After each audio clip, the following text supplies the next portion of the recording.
Naibigay ni Andrea ang sarili niya sa lalaking hindi niya mahal. Kinuha niya to kahit labag sa loob niya. At ang isa pang dahilan ng pagkamuhi niya sa binata ay ang gusto nitong magpakasal siya rito. Pakakasalan kita, Andrea. Walang emosyong babakas sa boses ni Cleo. Sa tono nito ay hindi nagtatanong kundi nagsasabi lang na para bang utang na loob niya pa at dapat siyang matuwa. Napatigil si Andrea sa pag-iyak. Marahasan at angat siya ng tingin dito. Nahihibang na ito kung iniisip nitong papayag siya sa gusto nitong mangyari. Hindi sa lalaking gumamit sa kanya. Mapait siyang natawa.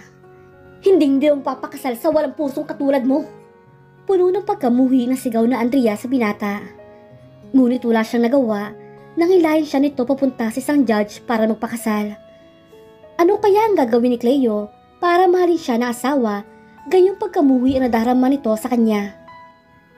Magandang araw po sa inyong lahat, mga giliw naming tagapakinig. Samahan niyo po sana ako sa isa na namang love story na tiyak na magpapa-inlove sa ating lahat.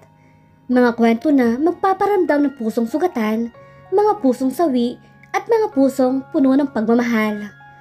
Pero bago tayo magpatuloy, kung bago ka pa lamang sa aking channel, ay pakilike po ng ating video.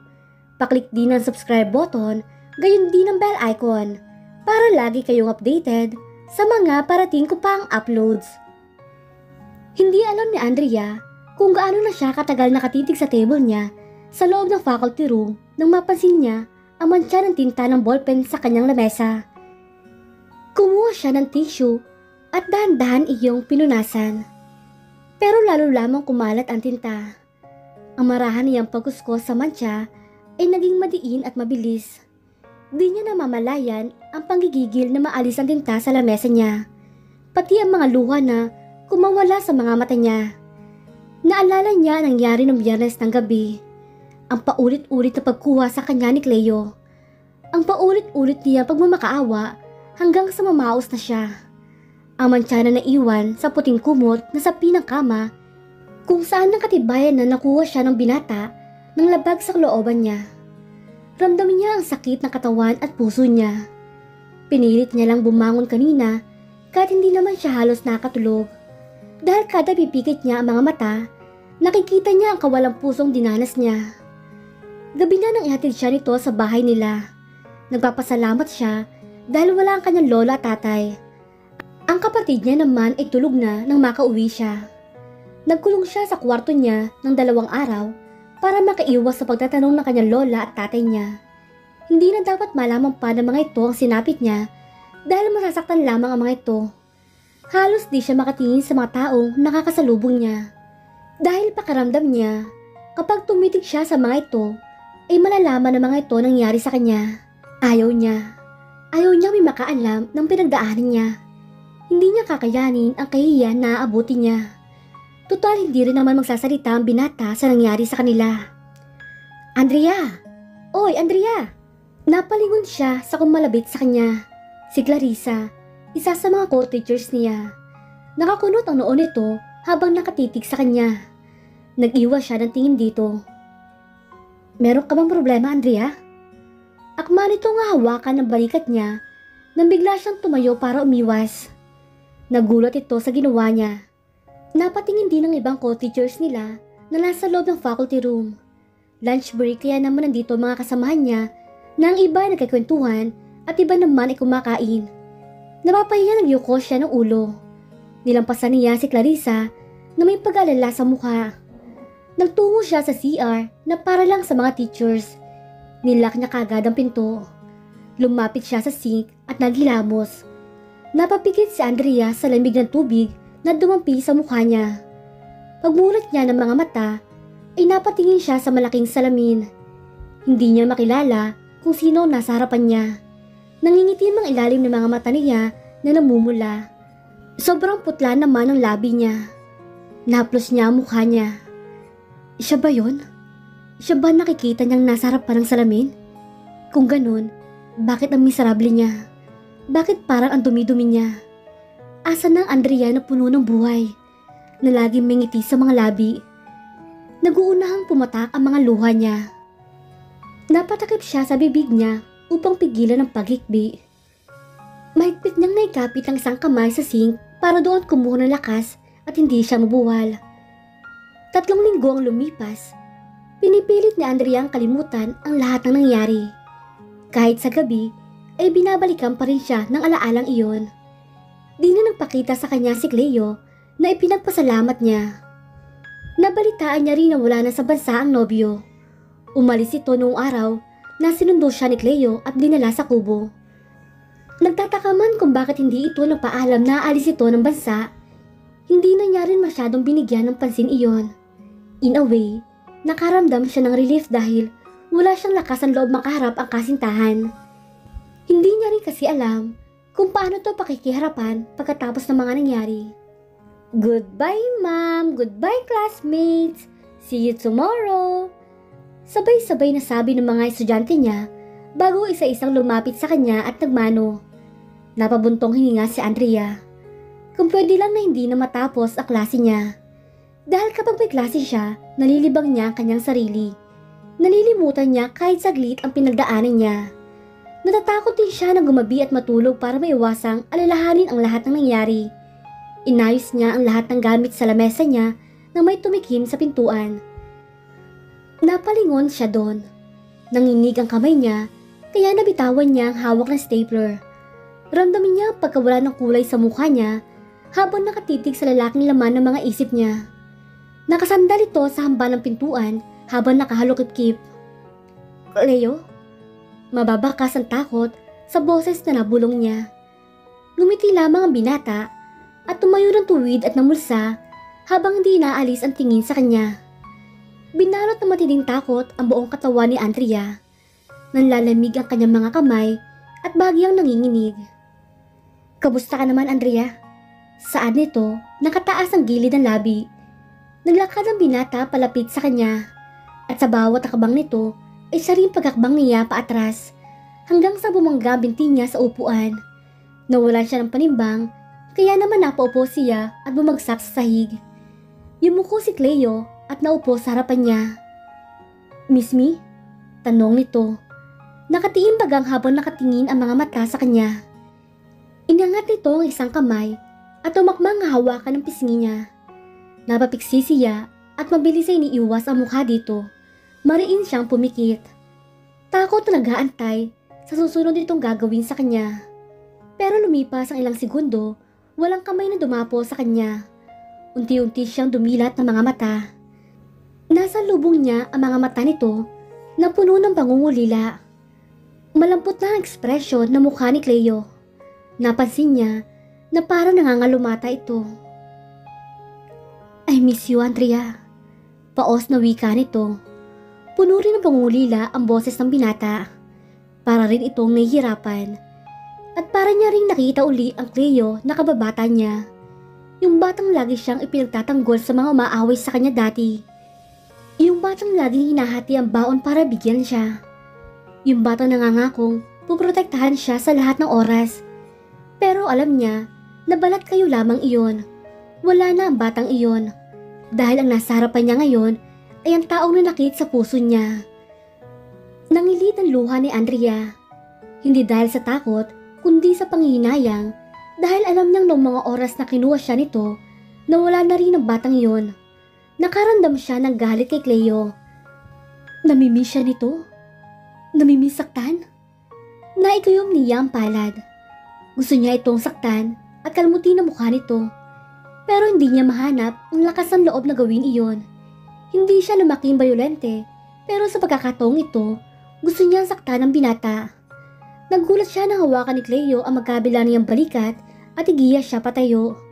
Agad niya ring inalis ang kamay nito na nakahawak sa kanya. Nanditiri siya sa hawak nito at parang gustong bumaliktad ang sikmura niya. Lumakad si Cleo sa desk niya at kinuha ang mga gamit niya at inilagay sa shoulder bag. Isinukbit ito ang shoulder bag niya saka bumaling sa kanya. Akin na mga gamit ko. Kahit nanginginig sa takot, ay lakas loob na sabi niya. Naging malikot din ang mga mata ni Andrea at naghahanap ng pwedeng hinga ng tulong. No, ihahatid kita, Andrea. Naalarma ang dalaga sa sinabi ng binata.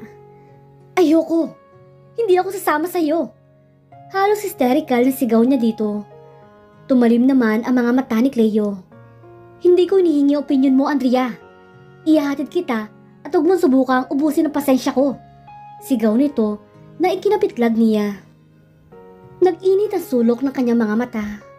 Wala na siya nagawa nang mauna na itong lumakad papunta sa pintuan. Siya naman ay parang itinulos sa kanyang kinatatayuan. Huminto ito at lumingon bago tuluyang lumabas. Tara na! May pagbabanta sa tono ng boses ni Cleo. Wala sa sariling napakbang siya kahit nalambot ang mga tuhod niya. Sumunod si Andrea dito hanggang sa parking lot. May mga nakasalubong siyang mga estudyante na bumati sa kanya. Pero wala sa kanyang sariling, tinanguan niya lang ang mga ito. Get in! Binuksan ni Cleo ang passenger seat at nang hindi siya kumilos, hinawakan siya nito sa braso at sapilitang iginiya papasok sa kotse nito. Kumapit siya sa may pintuan para hindi nito maisara ang pinto. Please, Cleo. Gusto ko na umuwi. Nanginginig ang boses na pakiusap ni Andrea dito. Pero blanko lang ang ekspresyon nito na tumitig sa kanya. Ihatid na kita. Mabilis siyang umiling. Hindi siya naniniwala na iuwi siya nito na walang ibang gagawin sa kanya. Nagumpisa nang manginig ang kanyang mga katawan sa takot na lumukob sa kanya. Hindi niya gustong maulit ang ginawa ni Cleo. Kailangan niya makaalis upang makalayo sa lalaki. Naramdaman niya ang mga bisig nito na yumakap sa kanya. Hindi kita sasaktan, Andrea. Iuwi kita sa bahay ninyo na walang kahit isang galos. Please, huminahon ka, Andrea. Masuyo ang boses na wika ni Cleo. Naramdaman niya ang pag-aplos nito sa likod niya at napapikit siya. Ayaw niyang paniwalaan ang sinasabi nito, pero hindi niya alam kung anong meron sa boses nito at ramdam niya nagsasabi ito ng totoo, na hindi ito gagawa ng anumang ikasasakit niya. Pero nagawa na niya, Andrea. Bulong ng isip niya. Itinulak niya si Cleo, pero hindi niya nagawang ilayo ang sarili sa lalaki. Bumitiw ito sa kanya, pero hindi umalis sa harapan niya. Ikinabit ito ang seatbelt at walang salitang isinara ang pintuan at umikot sa driver's seats. Nagsumiksik siya sa tabi ng bintana na para bang mapoprotektahan siya nun kung may gagawing mang masama sa kanya ang binata. Sumulyap lang ito saglit sa kabumuntong hininga at sinimulan ng paandarin ng sasakyan. Wala silang imikan sa buong biyahe. Andito na tayo. Huminto ang sasakyan sa tapat ng bahay nila Andrea. Tanaw niya pa nang lumabas ang itay niya para pabuksan sila ng gate na kahoy. Ipinasok ni Cleo ang kotse sa maliit na bakuran nila. Napansin niya ang isang pulang Jaguar na nakaparada sa bakuran nila. Wala silang kotse, kaya alam niyang hindi sa kanila iyon. Wala rin siyang kilalang may ganoong kagarang sasakyan para dumalaw sa kanila. Nagtataka man siya, ay sumunod na siyang bumaba nang huminto ng kotse ni Cleo. Dahil mano po. Inabot ni Andrea ang kamay ng ama at nagmano rito. May bisita ho kayo? Tanong niya sa ama. Andiyan ang babayanin mo, Andrea. Nakangiti nitong sagot. Napakunot ang noon niya sa sinabi ng ama. Pero bago pa siya makapagtanong uli, inaramdaman niya ang kamay ni Cleo na umakbay sa kanya. Magandang gabi ho. Inabot din ito ang kamay ng itay niya saka nagmano. Malapit ito sa itay niya dahil madalas ang binata sa kanilang tahanan noong pa mga bata pa lamang sila. Sa kumpanya rin ng daddy ni Cleo, nagtatrabaho ang kanyang ama. Kaawaan ka ng Diyos, anak. Tinapik pa ng itay niya ang balikat ni Cleo. Hindi ko akalain na kayo rin pala magkakatuluyan. Ang akala ko ay si Gary ang mamanugangin ko. Ano pa nangyari sa inyo ni Gary, anak? Pero hayaan mo na. Kung masaya ka din kay Cleo, masaya na rin ako. Maluhalo ang sabi ng itay niya, saka siya niyakap na mahigpit. Tay, yun lang ang nawika sa labi ng dalaga. Unti-unti parang naintindihan niya ang nangyayari. Matalim na tiningnan ni Andrea si Cleo. Matiim din itong nakatingin sa kanya. Para nagbababala na huwag siyang kukontra. Napalunok si Andrea. Gusto man niyang kumontra sa sinabi ng ama, hindi niya magawa dahil sa banta na sinabi ni Cleo sa kanya 3 linggo na nakakalipas. Natatakot siyang tutuhanin nito ang banta. Tiningnan niya ang ama na binalingan naman si Cleo. May ngiti sa mga labi nito na halatang boto sa binata. Kung alam lang ng itay niya kung anong klaseng tao ito, papayag kaya ang ama na ipakasal siya dito? Paniguradong hindi. Malamang na masaktan nito si Cleo at makukulong ang tatay niya kung hindi man magdedemanda ang ama niya. Pero kahit manalo sila, gaano siya makakasigurado na hindi rin dedemanda ng binata ang itay niya? At iyon ang ayaw niyang mangyari. Tayo na sa loob. Wika ng kanyang ama at nauna nang nagtungo sa loob ng bahay nito. Hinila niya si Cleo bago ito sumunod papasok sa munti nilang bahay. Anong sinabi mo sa tatay? Mahinang asik niya dito. Kung ano ang dapat niyang malaman. Bali walang sagot ito at namulsa pa. Ano nga sinabi mo? Gusto na niyang umiyak sa panggigigil dito. Sinabi ko matagal na tayo nagkakaunawaan at nung papakasal na tayo dahil may hinala akong buntis ka. Nasa loob na... Buntis? Ngumisi lamang si Cleo at tumangat ng kamay nito at tumaplos sa impis niyang tiyan. Hindi naman nakapagtatakang bagay na iyon. Nagniningning ang mga mata nito na parabang nangangarap. Yumuko ang binata at tinalikan ng tiyan niya. Nagulat siya sa ginawa nito, kaya di siya agad nakakilos. Nang makabawi, isasagot sana si Andrea pero lumabas sa pintuan si Doña Marta, ang mami ni Cleo. Matalim ang tingin nito na nakatingin sa kanya. Napaka-elegante ng Doña sa suot itong mamahaling bestida na humahakap sa katawan nito bagamat may edad na ay napakaganda pa rin. Kumikinang ang mga alahas nito na sa tingin niya ay hindi siya makakabili nun kahit buong buhay pa siya mag-ipon. Nagmukhang basura ang bahay nila dahil sa Donya. Napakaalangan nito sa payak nilang tirahan. Mami, bati dito ni Cleo at umalik pa sa pisngi ng ina. Magandang gabi ho, Doña Marta. Nakayokong bati niya dito. Di niya masalubong ang nanunuring tingin nito. Naalala niya pa na minsang dinala siya ni Cleo sa mansyon ng mga ito noong 12 taong gulang pa lamang siya para ipakita ang aso na binili ng daddy nito. Doon niya uno nakaharap ang Donya. Sinampal siya nito nang makitang marumi ang suot niyang pangyapak. Di niya kasi sinasadyang maapakan ang carpet na nasa sala. Sinabihan din siya nitong layuan ang anak nito dahil mahirap lamang siya. Umuwi siya umiiyak ng araw na iyon, awang-awa sa kanyang sarili. Kaya nagtataka siya kung paano napapayag ni Cleo na pumunta dito ang kanyang ina. Hindi siya pinasinan Donya. Umismid lamang ito at tumalikod na para pumasok sa bahay nila. Napatingin siya kay Cleo. Hinawakan nito ang braso niya saka hinila rin papasok sa loob. Parang dumoble ang kabang naramdaman niya nang naabutan nila ang daddy at mami nito na nakaupo sa sofa nila.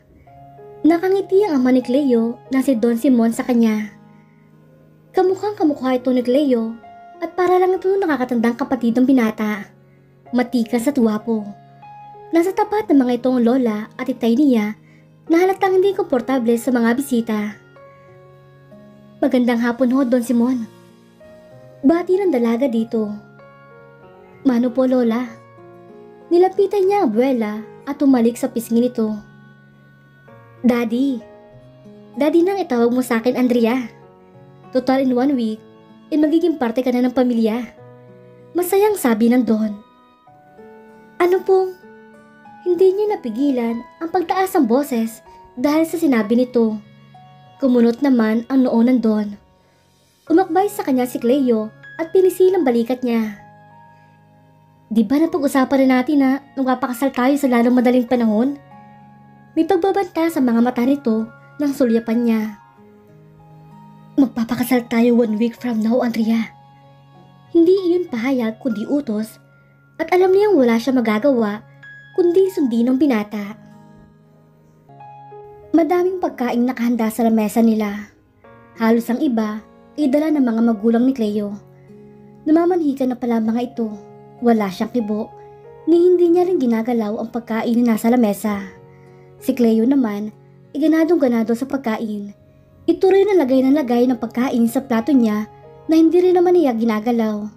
Hindi rin siya nakikisali sa pagpaplano ng kasal nila sa isang simpleng garden wedding sa mismong mansyon ng mga Mondragon. Andrea, hindi mo ba nagustuhan ng mga pagkain? Napapitlag siya nang bigla siyang tanungin ni Cleo. May pag-alala sa mga mukha nito. Umiling lamang si Andrea. Anong gusto mong kainin? Tell me. Tatawag ako sa bahay para magpaluto kay Nanay Tessie. Masuyo ang boses ng saad ng binata. Para ito isang ulirang kasintahan kung umakto. Hinawi pa ni Cleo ang buhok niya at inipit sa tainga niya. Meron ka na bang pinaglilian? Matalim na tiningnan niya ito. Hindi ako buntis, Cleo. Huwag kang mag-ilusyon. Mahinang bulong niya sa binata. Kahit na may kaunting kaba na umahon sa kanya. Hindi pa naman siya delayed dahil ngayong linggo pa lang naman ang dating ng buwan ng dalaw niya at mahigpit niyang pinapanalangin na sana ay hindi iyon pumalya. Natigilan ito at nag-isang guhit ang labi. Bagyatin kumalaw ang panga nito. Paano ka naman nakakasigurado na hindi ka buntis? Malamig ang boses na bulong ni Cleo sa tainga niya. Nakaramdam naman siya ng init sa ginawa nito. Mabilis na namula ang mukha ni Andrea. Napatingin siya sa mga kasama nila sa mesa. Nakita niya si Doña Marta na masamang nakatingin sa kanya kaya napayuko siya. Siguro iniisip nito na inaakit niya ang anak nito gaya rin ng mga bintang nito sa kanya noon pa man. Mababa na ang tingin nito sa kanya noon pa man at pakiramdam niya ay mas lalong pang bumaba ang tingin nito sa kanya ngayon. Siniko niya si Cleo para mapalayo sa kanya. Tinawanan lang siya ng binata at hindi naman lumayo sa kanya. Lumayo ka sa akin, Cleo, please. Nakikiusap ng muling bulong niya dito. Okay, relax. Umupo ito ng maayos at kinuha nito ang kamay niya at dinala sa mga labi nito saka masuyong hinalikan. Hindi niya na lamang ito pinansin. Wala rin naman siya magagawa kahit tumanggi siya sa binata dahil alam niyang ipipilit lamang ng lalaki ang anumang naisin nito. Pagkatapos ng hapunan ay sabay-sabay na umalis ang mga bisita nila. Bago umalis si Cleo ay bumulong pa ito na susunduin daw siya kinabukasan para ihatid sa San Juan Elementary School kung saan siya nagtuturo. Tumango na lamang si Andrea rito. Tinutulungan niya ngayon ang lola niya sa pagliligpit na lamesa. Ikaw ba, Andrea, ay nagdadalang tao na? Napatingin siya sa lola Karen niya na huminto sa ginagawa at matamang nakatingin sa kanya. Hindi niya matagalan ang titig nito kaya nag-iwas siya ng tingin dito. Hindi ko po alam, la. Sagot niya sa matanda. Bumuntong hininga ang lola Karen niya at tinuloy ang ginagawa. Bueno, andyan na yan. Mukha namang mahal na mahal ka ni Cleo, Opo. Kilala ko ang batang yon. Mabait at hindi kagaya ng pinsan niyang dati mong nobyo. Napangat siya ng tingin sa lola niya. Hindi niya alam na ganun pala ang tingin nito kay Gary at kay Leo. Tahimik at mabait ang nobyo niya. Halos 2 taon na niyang kasintahan si Gary, pero ni minsan ay hindi ito nagpakita ng kagaspangan o ugali. Maalalahanin ito at maalaga sa kanya. Pinsan ito ni Cleo sa ama. Nakilala niya ito dahil na rin kay Cleo. Agad sila nagkapalagayan ng loob, kaya naman ligaw ito makalipas na 6 na buwan ay sinagot niya ito. Nirespeto at ginalang ng kasintahan niya ang kanyang iniingatan na hindi katulad ni Cleo. Hindi na si Andrea sumagot sa sinabi ng lola Karen niya dahil baka masabi niya pa dito ang ginawa ni Cleo sa kanya. Mahal niya ang lola Karen niya. Ito na ang tumayong ina nila magkakapatid nang mawala ang kanyang ina. Masasaktan ito kaya mas mabuti pang ilihim na lamang niya ang katotohanan. Sa totoo lang ay ayaw niya magpakasal. Pero pag hindi naman niya ginawa iyon, ibaka totohanin ni Cleo ang banta nito na ipakulong ay tay niya. Isa pa rin sa iniisip niya ang kasintahan. Hindi niya alam kung paano ipapaliwanag dito na ikakasal na siya sa pinsan nito. Hindi pa ito tumatawag o nagtetext man lang sa kanya. Gusto niya magtampo sa nobyo. Pero siguro mas okay na yung wala ito. Hindi niya pa rin kayang pakiharapan ito hanggang sa ngayon. Ikaw na magtuloy nito. Ako'y natake na naman ng rayuma. Untag sa kanya ng lola Karen niya. Ngumiti lamang siya sa lola niya at marahang tumango. Sinundan na lamang niya ng tingin ang lola niya palabas ng komedor. Anak, tawag sa kanya ng tatay niya nang pumasok ito sa kusina. Bakit ho? Ikaw ba'y napipilitan lamang sa kasal ninyo ni Cleo? Pansin ko kasi kanina, parang hindi ka naman interesado sa pagpaplano ng kasal ninyo. Sa susunod na linggo na yun, anak. Kung ikaw naman ay napipilitan lang, magsabi ka lang. Ang tatay ang gagawa ng paraan para sa'yo. Nangilid ng luha ni Andrea sa sinabi ng ama. Lumapit siya dito at yumakap. Pagod lang ako, tay. Kaya wala ako sa mood kanina. Saka si Cleo na ang bahala sa lahat. Kung pwede ko lang aminin, tay. Ayaw ko talaga magpakasal sa taong sumira sa buhay ko. Pero hindi ko kayang unahin ang sarili kong kapakanan kapalit ng sayo, tay. Aniya sa kanyang sarili. Mahal na mahal niya ang tatay niya. Saksi siya sa mga sakripisyo nito para sa kanilang magkakapatid. Mas sinuuna nito ang mga pangangailangan nila kaysa sa pansarili nitong pangangailangan at napakaliit na bagay ng gagawin niyang sakripisyong pagpapakasal kay Cleo kumpara sa mga nagawa nito. Siguro nga, nagawa ng tatay niya na kumuha sa kumpanya pero hindi nabawasan noon ang pagmamahal at respeto niya dito. Alam mo anak, malungkot ang tatay kasi mag-aasawa ka na. Sabi nito na halata nagpipigil maiyak. Bakit naman ho? Malambing na saad niya. Hindi pa kasi handa ang tatay na ang munti niyang prinsesa ay magiging reyna na ng iba. Bahagya itong natawa. Natawa na rin si Andrea sa biro ng ama pero nakaramdam din siya ng lungkot. Hindi pa rin kasi siya handa na mag-asawa at bumukod sa kanyang pamilya. Pero masaya na din naman ako dahil alam kong hindi ka pababayaan ni Cleo. Alam kong hindi kanya sasaktan, anak. Natigilan siya sa sinabi ng kanyang ama. Kung alam mo lang, tay. Kinagat niya ang labi para hindi masabi ang naisabihin na kanyang isip. Ganyan din ho ang sinabi ng Lolo Karen. Paano niyo naman nasabi na hindi ako sasaktan ni Cleo, tay? Dahil siya, hindi yun kayang paniwalaan. Iginiya siya ng ama pa upo. Dahil mabuting bata iyon. At noon pa man, ay alam ko may pagtingin na sa'yo ang isang yun. Dangan lang at sigara naging kasintahan mo, anak. Hindi nakaimik si Andrea. Posible kaya na may gusto sa kanyang kababata kaya nito nagawa ang mga bagay na ginawa sa kanya para mapilitan siyang magpakasal dito. Hindi niya rin kasi alam kung bakit ito nagawa iyon sa kanya. Maliban na lang sa gusto siya nitong pakasalan. Maaari kaya na dahil gusto siya ni Cleo? Ipinilit niya ang kanyang ulo. Bakit para may saya na umahon sa puso niya? Bumilis ang tibok niyon saka lamang may gusto sa kanya si Cleo. Kinabukasan nga, inaabutan ni Andrea si Cleo na nasa sala nila at nagkakape. Agad itong tumayo nang makita siyang lumabas ng kwarto niya. Nakasuot ito ng jeans na itim at itindi na v-neck t-shirt at nakaputing rubber shoes naman ito. Simple pero hindi niya maiwasang humanga sa binata. Guwapo ito at hindi lingid sa kanya na napakaraming halos babae ang gagawin ng lahat para lang mapansin ni Cleo. Guwapo din naman si Gary pero yung tipong pang boy next door ang datingan nakabalitaran naman ni Cleo. Good morning, babe. Nakangiting bati ni Cleo sa kanya. Bagong ahad ito kaya maliwala sa mukha. Good morning din. Kiming bati niya dito. Lalong lumapad ang ngiti ng binata. Pinagdala nga pala kita ng breakfast. Nandoon sa kusina at nakain na. Tumango lang siya at nauna nang pumunta sa kusina. Nakita niya doon ang kapatid na si Liam at kumakain na. Liam, sa atin mo yung brownies. Yung pancake na lang sa'yo. Sabi ni Cleo na nasa likuran na niya. Ay, sorry naman. Nakangiting sabi ni Liam. Nakasuot na ito ng uniform nito. Third year college na ito.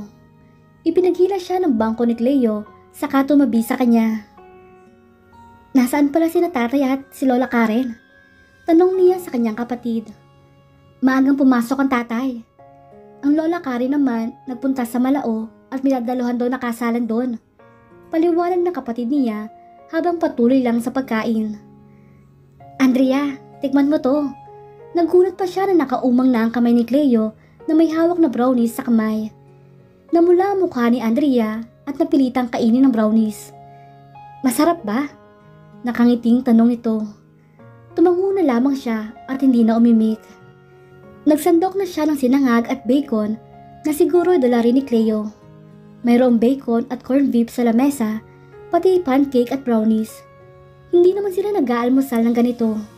Sapat na sa kanila ang daing na binabad ng Lola Karen niya at sinangag. Wala bang daing? Tanong niya kay Liam. Bakit Andrea? Naglilihi ka ba sa daing? Sabay silang napalingo magkapatid kay Cleo. Buntis ka ate? Hindi. Oo. Sabay silang sumagot ni Cleo. Tinignan niya na masama ang binata. Tinaasan lang siya nito ng kilay. Patabog na binitawan ni Andrea ang kubyertos at tumayo na. Nawalan na ako ng gana. Tumalikod na siya at kinuha mga gamit niya saka lumabas ng bahay. Hinabol naman siya ni Cleo at pinigilan sa siko. Hindi ka pa kumakain, Andrea. Nawalan na nga ako ng gana. Bakit ba? Dahil ba sa sinabi kong buntis ka? Ano bang problema doon? Ikakasal naman tayo. Nagpantigan tayo nga ni Andrea sa sinabi ni Cleo. Ayoko magbuntis. Ayoko magkaanak. At lalong ayoko rin magpakasal sa'yo, Cleo. Asik niya sa binata at hindi rin niya napigilan ang mga luha na bumagsak sa mga mata niya. Humigpit naman ang pagkakahawak ni Cleo sa braso niya. Nakita niya ang galit sa mga mata nito. At kanino mo gusto magkaanak at magpakasal? Kay Gary? Tumawa ito na nakakaloko. Magpasalamat ka na lang dahil sa akin ka magpapakasal at hindi sa pasaway kong pinsan. Makahulugang sabi nito. Anong ibig mong sabihin? Nilabanan ni Andrea ang takot na naramdaman sa galit na nakalarawan sa mukha ni Cleo. Kung balak mong sirain si Gary sa akin, sorry ka, pero hindi ka magtatagumpay. Natigilan naman ang binata. Lumuwag ang pagkakahawak nito sa kanya hanggang sa bumitiw na ito at namulsa na lamang. Naging blanco ang ekspresyon ni Cleo. I know, kahit anong sabihin ko, hindi ka maniniwala sa akin. Parang sa sarili nito sinasabi iyon at hindi sa kanya. Bumuntong hininga ang binata. Malungkot ang mukha nito at nagyuko ng ulo. Pero kahit anong paniwalaan mo, sa akin ka pa rin magpapakasal. Akin ka lang, Andrea. Hindi niya mabasa ang emosyon na dumaan sa mga mata ni Cleo bago nag-iwas ang tingin sa kanya. Ihahatid na kita, halika na. Sinundan na lamang niya ito ng tingin nang lumakad ito papunta sa kotse nito nakaparada sa bakuran nila. Pinahid niya muna ang mga luha saka sumunod sa binata. Wala silang kibuan hanggang sa makarating sila sa eskwelahan. Bababa na sana si Andrea nang pigilan siya ni Cleo. Nilingon niya ito. Nakita niya ang isang bag na inaabot ito sa kanya. Baon mo nga pala, sabi nito na hindi nakatingin sa kanya. Hindi na. May nabibili naman sa kantin. Malamig na tanggi ni Andrea dito. Please, gumising ako ng alas 3 ng umaga para ihanda yan. So please kunin mo na Andrea. Anito na nagsusumamo ang mga mata. Para namang may maplo sa puso ni Andrea sa sinabi ni Cleo. Hindi ito sanay na gumising ng maaga pero ginawa nito para lang igawa siya ng baon. Bumuntong hininga ang dalaga saka inabot ang bag. Ngumiti naman si Cleo at kinintalan siya ng halik sa pisngi. Maraming salamat, Andrea. Susunduin kita mamaya. Malambing na sabi nito. Tumango na lamang ang dalaga saka lumabas na ng sasakyan. Andrea, sabay na tayo mag-lunch? Tanong ni Clarissa nang nakasungaw sa pintuan ng klasong niya. May baon ako. Ikaw ba may baon ka? Napatingin siya sa bag na nakapatong sa desk niya. Oo, meron. Okay, sige. Dito na tayo kumain, mainit sa kantin. Nakangiting sabi ni Clarissa. Tumango na lamang sa Andrea at iniligpit ang mga lesson plan niya para makaespasyo sa pagkain nila. Hinila naman ni Clarissa ang isang upuan palapit sa mesa niya. Binuksan niya ang bag at may nakita siyang note na nakalagay sa loob nun. Happy lunchtime, babe. Ubusin mo to ha. I made this for you. Cleo. Nakagat ni Andrea ang labi para pigilan ang ngiti na gustong kumawala. Uy, ano yan? At mga agaw ni Clarissa ang notes ni Cleo. Pero mabilis niya yung naiiwas at ibinulsa. Wala. Matipid na sabi niya. Kanino galing yun? Kay Papa Gary ba? Kinikilig pa na sabi ng kaibigan. Hindi naman siya nagsalita pa dahil hindi nito alam na hindi na nagpaparamdam sa kanya ang kasintahan. Hindi rin nito alam ang nangyari sa kanya at ang nalalapit na kasal nila ni Cleo. May dalawang Tupperware sa loob ng bag. Binuksan niya yung mas maliit. Mayroong corn kernel doon na may green peas at carrots. At lalo siyang ginutom sa amoy niyon. Ang isa naman ay may kanin na hugis puso at chicken with glazed honey. Sarap naman ang baon mo. Puri ni Clarissa na nakatingin sa pagkain niya. Gusto mo ba? Alok niya dito. Nakangiti naman itong tumango sa kanya. Kumuha nga ito at pumikit pa na tikman ng chicken. Ang sarap naman. Kinikilig na sabi ni Clarissa. Kumuha din siya at tumikim. Masarap nga. Magaling talaga magluto si Cleo.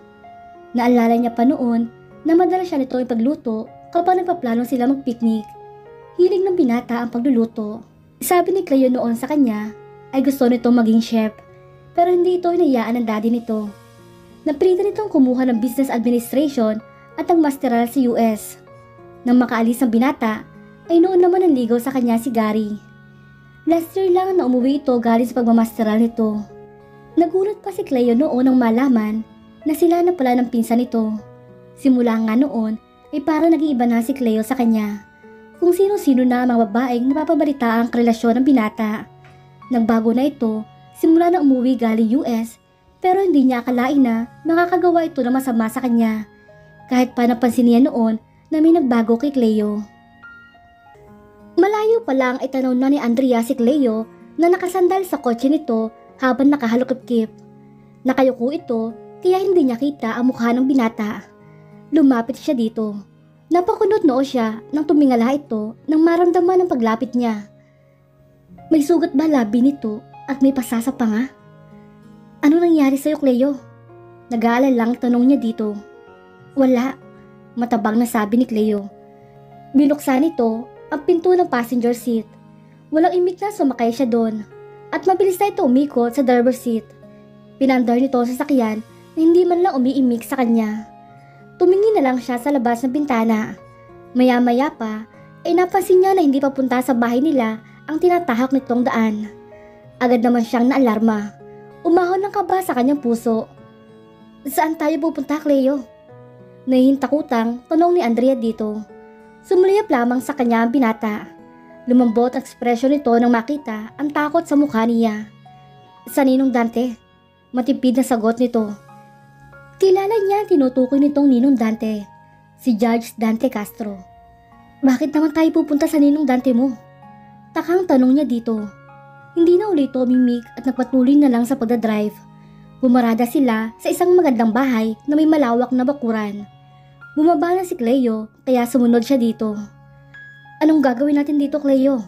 Tanong uli ni Andrea sa binata. Hindi muli ito nagsalita sa kanya. Hinawakan ito ng mahigpit ang braso niya at may kinuha ito sa bulsa, isang posas. Nalaki naman ang mga mata ni Andrea nang ikabit nito sa palapulsuhan niya ang posas at ang isa naman ay kinabit sa sariling kamay. Magpapakasal na tayo, Andrea, ngayon. Seryoso na wika ni Cleo. Akala ko ba sa Sunday pa ang kasal? Saka bakit kailangan mo ko iposas? Tuloy pa rin ang ating garden wedding sa Sunday. Pero kailangan na natin magpakasal agad ngayon. Nahila siya nito na tumalikod na si Cleo at mabilis na naglakad papunta sa magandang bahay. Pero bakit mabiglaan yata? Huwag ka nang maraming tanong, Andrea. Basta magpapakasal tayo ngayon. Malakas itong kinatok ang pintuan. Ninong! Ninong Dante! Hindi pa ito nakontento sa malakas na pagkatok dahil sumigaw pa si Cleo. Isang naka-uniform na katulong naman ang nagbukas ng pintuan. Sir Cleo? Gulat na sabi ng katulong. Asa na Ninong Dante? Tanong dito ni Cleo na hindi na inantay makasagot ang katulong at dumiretso na papasok sa bahay. Nahihiyang humingi si Andrea ng paumanhin sa katulong na halos nabanggaran ni Cleo sa pagmamadali nitong pumasok. Maganda at marangiya ang loob ng bahay. Maraming mamahaling kasangkapan ang mga naroroon. Cleo? Napalingon sila kay Judge Dante Castro na nakasuot lang ng itim na roba na pababa sa magandang hagdan. Magandang gabi po, Ninong. Dala ko ng aking papangasawa kaya ikasal mo na kami. Walang kabog-abog na sabi ni Cleo dito. Napapahiya namang nagyuko na lamang sa Andrea ng ulo. Siya ang nahihiya sa inaakto ni Cleo ng sandaling iyon. Halata naman ang pagkabigla ng judge pero maya-maya ay tumawa na rin. Aba, iho, Bakit naman nakaposas pa yung bride mo? Hindi ko kayo pwede ikasal kung napipilitan lamang ang bride mo. Tatawa-tawang sabi ng judge. Bumuntong hininga naman si Cleo at kinuha ang susi sa bulsa saka tinanggal ang mga poses nila. Happy? Sarkastiko ang tanong nito sa ninong nito. Ikasal mo na kami, ninong. Init na wika ni Cleo. Pero tututol pa sana ang ninong ni Cleo nang putulin nito ng pagkasalita ng binata. Kilala ko si Rhea, ninong. Ayaw mo naman siguro makilala siya ng ninang. Nakangisi na wika ni Cleo. Namutla naman agad ang ninong nito na siyang pinagtaka niya. Tara na sa library nang maikasal ko na kayo. Inday! Tawag nito sa katulong na nagbuka sa kanila ng pinto kanina. Sumama ka sa library para mag-witness ang dalawang ito. Yun lang at tumalikod na ito. Hinila na siya ni Cleo pasunod sa judge. Pumasok sila sa library. Nakatayo na sa likod ng mahogany table ang judge at may hawak na libro. Ilang minuto pa ay kinasal na nga sila ng ninong nito. May mga papel na pinafill-upan sa kanila at pinapirmahan. Naggulat pa si Andrea nang may inilabas na wedding ring si Cleo na para sa kanilang dalawa. I now pronounce you man and wife. You may now kiss the bride. Wika ng judge na nagkasal sa kanila. Malapad ang ngiti ni Cleo na sandaling iyon. Hinawakan nito ang pisngi ni Andrea para iangat. Matangkad ito na halos hanggang balikat lang siya nito. Unti-unting bumaba ang labi nito sa labi ng dalaga. Bumilis naman ang pagtibok ng puso ni Andrea habang nakatingin sa mapupulang labi nito na ilang hibla na lamang ang layo sa labi niya. Kusang pumikit ang mga mata niya na maglapat ang mga labi nila. Magaan lamang iyon hanggang sa unti-unting lumalim. Kusa naman siyang tumugon sa halik ng asawa. Parang alak ang halik nito na lumalasing sa kanya. Humihingal silang pareho na maghiwalay ang mga labi nila. May ngiti sa mga labi ng binata nang tingnan niya. Masuyo nitong hinalikan ang noo niya at idinikit ang noo sa noo niya. You are officially mine now, Andrea. Bulong nito habang nakapikit. Cleo, wika niya. Hindi niya may paliwanag ang nadarama sa mga oras na yun. Parang may mga paru-paro nagliliparan sa sikmura niya at napakabilis ang tibok ng puso niya. Malakas na tumikim si Judge Castro para makuha ang atensyon nila. Napapahiyang bumitaw siya kay Cleo na parang walang balak na pakawalan siya. Oh, paano iho? Ngayong kasal na kayo, siguro naman kakalimutan mo na si Rhea. Hindi ko po talaga siya kilala, ninong. I just heard her name nung nag-uusap kayo ng daddy. Sabi nito na hindi inaalis ang tingin kay Judge Castro. Naloko mo ako dun ha. Manang-mana ka sa iyong ama. Naiiling na sabi nito. Nilingon nito ni Cleo at tinawanan lang. I'm sorry, ninong. Natatawang niyakap ito ni Cleo at tinapik-tapik kalikod. Your little secret is safe with me. Don't worry. Well, congratulations to both of you. Nakangiti si Judge Castro sa kanya. Tipid niya itong initian. Lumapit tuloy sa kanya si Cleo at tinakbayan siya. Iuwi ko na misis ko, ninong. Paalam nito. Saka siya hinila paalis sa bahay na iyon. Saan tayo pupunta, Cleo? Tanong ni Andrea sa asawa. Kanina pa sila bumabiyahe at nakalabas na sila ng bayan. Sa rest house si Daddy sa Casa Maria. Napadiretso siya ng upo dito. Dulo na ng San Juan ang Casa Maria.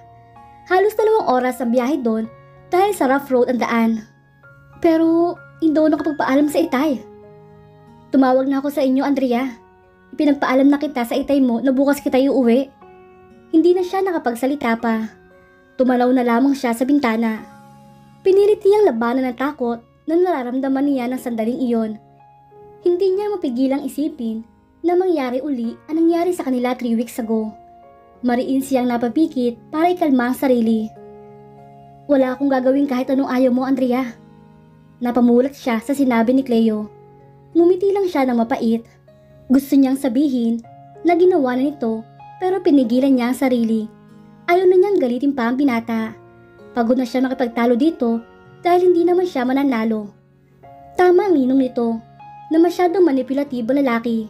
Wala itong gusto na hindi nakukuha at ilang beses niya na iyong napatunayan. Naramdaman ni Andrea ang paghawak nito sa kamay niya. Alam kong malaki ang kasalanan ko sa'yo. Pero sana bigyan mo ko ng pagkakataon na bumawi sa lahat ng kasalanan ko, Andrea. Hindi mo man ako patawarin, ay ayos lang. Hindi rin naman ako hingi ng tawad dahil hindi ko pinagsisihan na nagawa ko. Alam ko napakasama ng katwiran ko. Walang buhay itong natawa. Dahil sa ginawa ko, naging akin ka. Yun lang pinangahawakan ko para hindi makonsensya sa mga ginawa ko. Wala akong magandang dahilan. Napakasama ko, oo, tanggap ko yun. Humigpit ang hawak ni Cleo sa kamay niya. Nakita niya na nagpunas ito ng mga mata at saka tumutukuli sa pagmamaneho. Kakapalang ko na mukha ko. Nakikiusap ako. Nagmamakaawa ko, Andrea. Bigyan mo sana ko kahit kaunting tsansa na maging normal ang pagsasama natin bilang mag-asawa. Hindi kita pipiliting mahalin ako. Pero sana matutunan mo. Dinala nito ang kamay niya sa labi nito at hinalikan ng matagal. Nakita ni Andrea ang pagpatak ng luha ni Cleo. Wala siyang maisip na sabihin dito. Hindi niya alam kung paano magre-react sa lahat ng sinabi ni Cleo. Galit siya dito, aminado siya. Pero may bahagi ng puso niya na gustong sumang-ayon na bigyan nito ng pagkakataon. Nasaktan siya nito, tinakot at pinasunod sa gusto nito. Dapat ay puro galit ang maramdaman niya, pero bakit ganoon? Bakit sa konting salita nito ay lumalambot ang puso niya? Tuting na hindi nito gustong humingi ng tawad sa nagawa sa kanya. Nakarating sila sa rest house na walang imikan. Hindi na ito nagtangkang kausapin siya at pinagpasalamat niya iyon. Isang laghaw sa gitna ng gubat ang sinasabi nitong rest house. Madilim na nang makarating sila doon. May naririnig siyang lagaslas ng tubig. Malamigan ng pinanghangin at may lumabas na isang matandang lalaki sa log house. Nakangiti itong sumalubong sa kanila. Senyorito, magandang gabi ho. Bati ng matanda kay Cleo. Bumaling naman ito sa kanya at nginitian din siya. Senyorita, magandang gabi po. Kimis siyang gumanti ng ngiti rito. Magandang gabi din. Mang Ray, ayos na ho ba? Bati rito ni Cleo. Oho, senyorito Cleo. Napagana ko na ho generator. May nakanda na rin ng pagkain sa loob. Salamat ho. Tinanguan ito ni Cleo at nagpaalam na papasok na sila sa loob. Namangha naman si Andrea sa ganda ng bahay. Mayroong fireplace sa may sala. Parang kinuha sa mga magazine ang mga mebles. Natigilang siya na may brasong yumakap sa baywang niya. Naamoy niya rin ang pabango ni Cleo. Ipinatong nito ang baba sa balikat niya. Do you like it here? Bulong nito sa tainga niya, sanhi para kilabutan siya. I like it here, with you in my arms like this. Paos ang boses sa sabi ng binata. May munting init na gumapang sa puso ni Andrea. You smell like home, babe. Naramdaman ni Andrea ang paghalik nito sa leeg niya. At napapikit naman siya. Sa pagpikit niya, biglang may imaheng lumabas doon. Siya habang nasasaktan at nagpamakaawa para tigilan ang ginagawa sa kanya. Gusto niyang kumuwala mula sa taong nanakit sa kanya. Nagpapasag siya, nananampal, gusto niyang makawala. Andrea! Hey babe, are you okay? Nagmulat siya ng mga mata. Nakita niya si Cleo na nag-aalalang nakatingin sa kanya. Nasa harapan niya na ito habang hawak ang magkabila niyang pisngi na puno ng luha. Napansin niyang nanginginig ang kamay niya. Napatingin siya kay Cleo. Mayroon itong kalmot sa leeg at namumula ang pisngi nito. Napatakip siya ng bibig nang ma-realize na nagawa niya. I'm sorry, Cleo. Humagulhol ng iyak si Andrea. Nalambot ang tuhod niya. Pero bago siya matumba, ay nasapo na siya ni Cleo. Pinangko siya nito at hindi na siya pumalag. Parang naubos ang lahat ng lakas niya. Unti-unti ay nagaw ng antok ang diwa niya.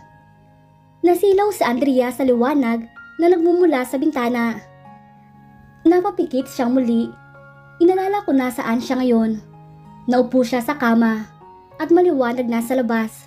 Nakasilip na ang haring araw. Bumukas ang pinto ng banyo at lumabas doon si Cleo. Nakatapis lang ng tuwalya ang pang-ibabang bahagi ng katawan nito. Tumutulo ang tubig mula sa basang buhok nito papunta sa malalapad nitong katawan. Agad siya nang iwas ang tingin dito.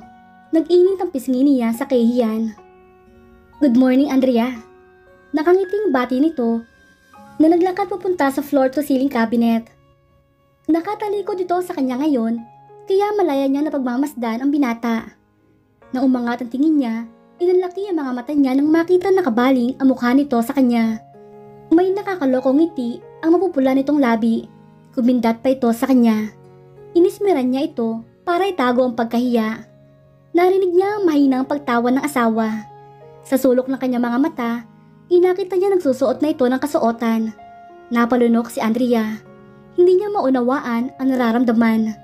Parang napakainit pero malakas naman ang aircon. Binaling na lamang niya sa paligid ang mga mata. Nasa isang queen-size bed pala siya nakahiga. Maganda at malaki ang kwarto. Halos kalahati na ito ng bahay nila. Naramdaman niyang lumundo ang kama sa tabi niya kaya napalingon siya doon. Halos matigilan si Andrea dahil sa sobrang lapit na mukha nila ni Cleo. Nakaluhod ito sa kama at nakatukod ang dalawang kamay sa magkabilang gilid niya. Gutom ka na ba? Tanong nito na ang mga mata ay nakatingin sa labi niya. Tumango si Andrea. Nalilito dahil ibang pagkagutom ang nararamdaman niya. Parang may gusto siyang kainin na hindi niya maintindihan. Umatras siya hanggang sa mapasandal sa headboard ng kama. May pagkain na ba? Balik tanong niya dito. Umayos ito ng upo. Nag-Indian seat ito sa harapan niya. Iniinit ko yung pagkain na hindi natin nakain kagabi. Nakangiti na wika ni Cleo. Okay, sige. May mga damit sa drawer. Iahanda ko ng mesa. Maligo ka muna, Andrea. Dumukwang ito sa kanya at mabilis na ginawaran siya ng halik sa labi. Tumayo na ito at dumiretso na sa pinto. Matagal na itong nakalabas pero pigil niya pa rin ang paghinga. Hanggang sa hindi na niya kaya at malakas na napabuntong hininga. Nasampan niya ng bahagya ang magkabilang pisngi niya. Parang nahihiwagaan siya. Dahil ayaw man niya, natutuwa siya sa pakikitungo ni Cleo sa kanya. Maalaga nito sa kanya noon pa man, pero hindi ito ganoong kalambing sa kanya. Naisip niya siguro dahil sa mag-asawa na sila ngayon. Napatingin si Andrea sa singsing na nasa kamay niya. Kasal na sila ni Cleo. Asawa na niya si Cleo. Sa halos isang buwan, tuloy na nagbago ang tahimik niyang buhay. Napabuntong hininga siya. Handa na ba siyang bigyan ng chance ang lalaki? Kaya niya ba itong patawarin o napatawad na niya? Naguguluhan siya. Bumangon si Andrea at pumasok sa banyo. Magsishower siya dahil baka sakali magkaroon na ng sagot ang mga tanong niya sa isip. Isang yellow sunny dress na hakap sa baywang ang isinuot ni Andrea. Maraming mga damit na pangbabae sa cabinet na may mga tagpalahat na ang iba ay kasing halaga na ng sahod niya sa loob ng 2 buwan. Pinatuyo niyang buhok gamit ang nakita niyang blower sa banyo kanina. Wala siyang makeup o kahit pulbo. Lumabas na siya ng kwarto. Sa hagdan pa lamang ay amoy na niya mabangong amoy ng pagkain. Napahawak si Andrea sa kanyang tiyan na kumukulo na.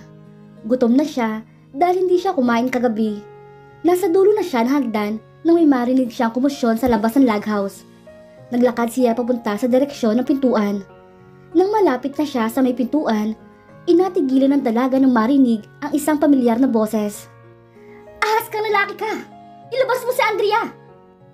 Nanginginig na sumilip siya sa pintuan. Malakas na napasinghap si Andrea nang makita si Cleo at Gary na nagpapambuno. Parehong may sugat na ang mga mukha ng mga ito pero walang gustong sumuko. Ikaw ang ahas! Traidor! Sigaw ni Cleo, saka sinugod ng sapak si Gary. Sa pulsa pa nga ang huli. Natumba ito sa lupa, susugudin pa sana ito ni Cleo pero nasipa ito ni Gary. Mabilis siyang tumakbo nang makitang magkapang-abot ng muli ang dalawa. Humarang si Andrea sa gitna ng mga ito. Tama na! Sigaw ni Andrea. Tumigil naman ang mga ito at parehong habol ang hininga. Han! Tawag sa kanya ni Gary. Nilingon niya ito at parang nadurog ang puso niya nang makita may sugat ang kilay nito at labi. Namamagari ng panga nito. Nakahawak si Gary sa tadyang nito at halatang may iniinda doon. Nilapitan niya ito at mabilis na niyakap. Kahit nasaktan na, ay pinilit niyakap ni Gary ang isang kamay nito sa kanya. Naramdaman niya ang paghalim nito sa ulo niya. Uuwi na tayo. Bitiwan mo si Andrea! Pareho silang napatingin kay Cleo na puno ng galit ang mga mata. Maliban sa sugat sa labi nito, mukhang wala namang ibang iniindang binata.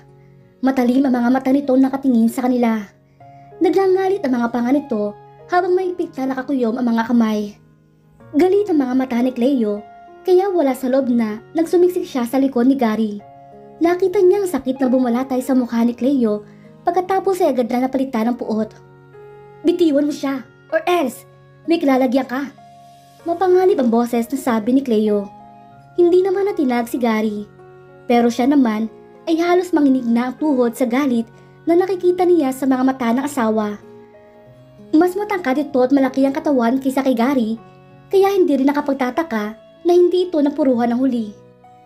Nagkakamali ka! You are the one who need to let her go!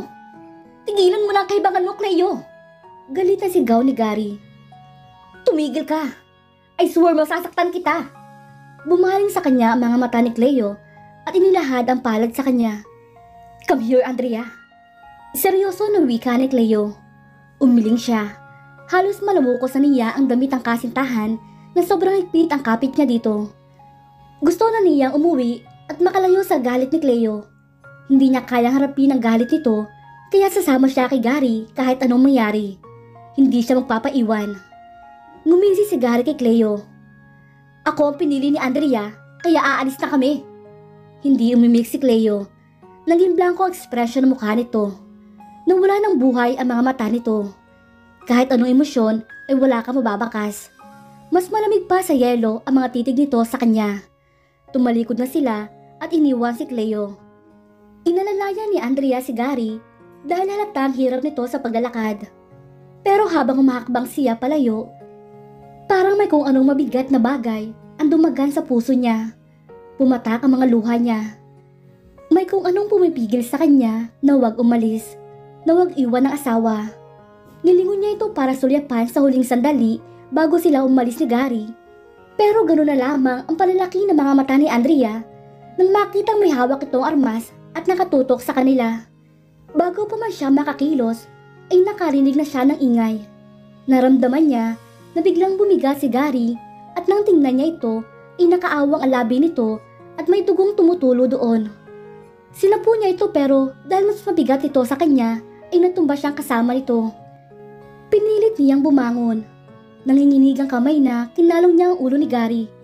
Parang lalaki ang ulo niya at namamanhid ang buong katawan niya nang makitang may tama ang bandang tiyan ng kasintahan.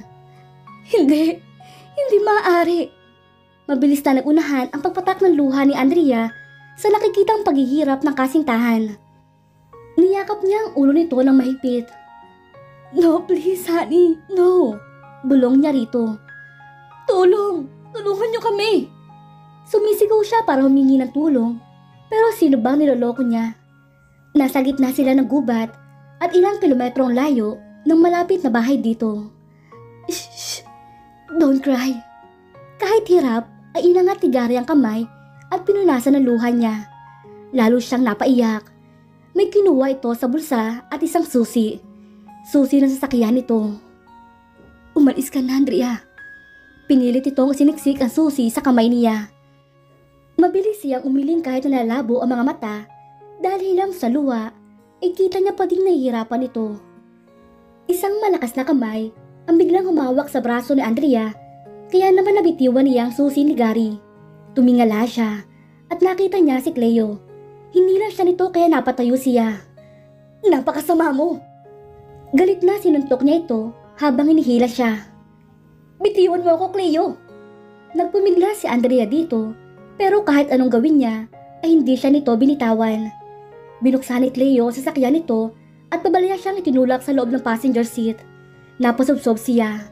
Tumama pa ang noon niya sa may kambyo, kaya bagya siyang nahilo. Mabilis na pumasok si Cleo sa driver seat at pinarangkada pinatakbo ang sasakyan.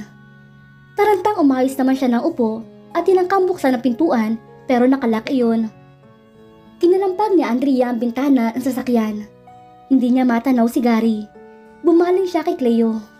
Si Gary, hindi natin siya pwedeng iwan. Cleo, please. Tulungan natin si Gary.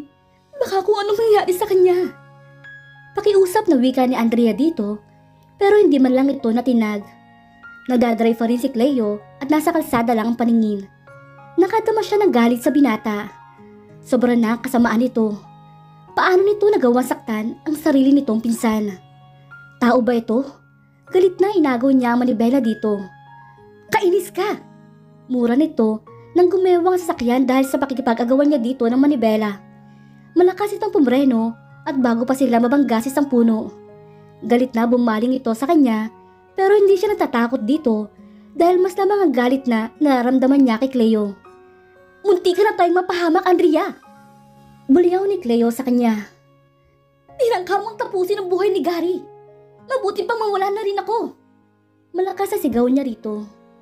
Kita niya kung paano nagdilim ang mukha ni Cleo. Hinampas ito ng paulit-ulit ang manibela habang mahina nagmumura. May kinuha ito sa compartment, isang syringe.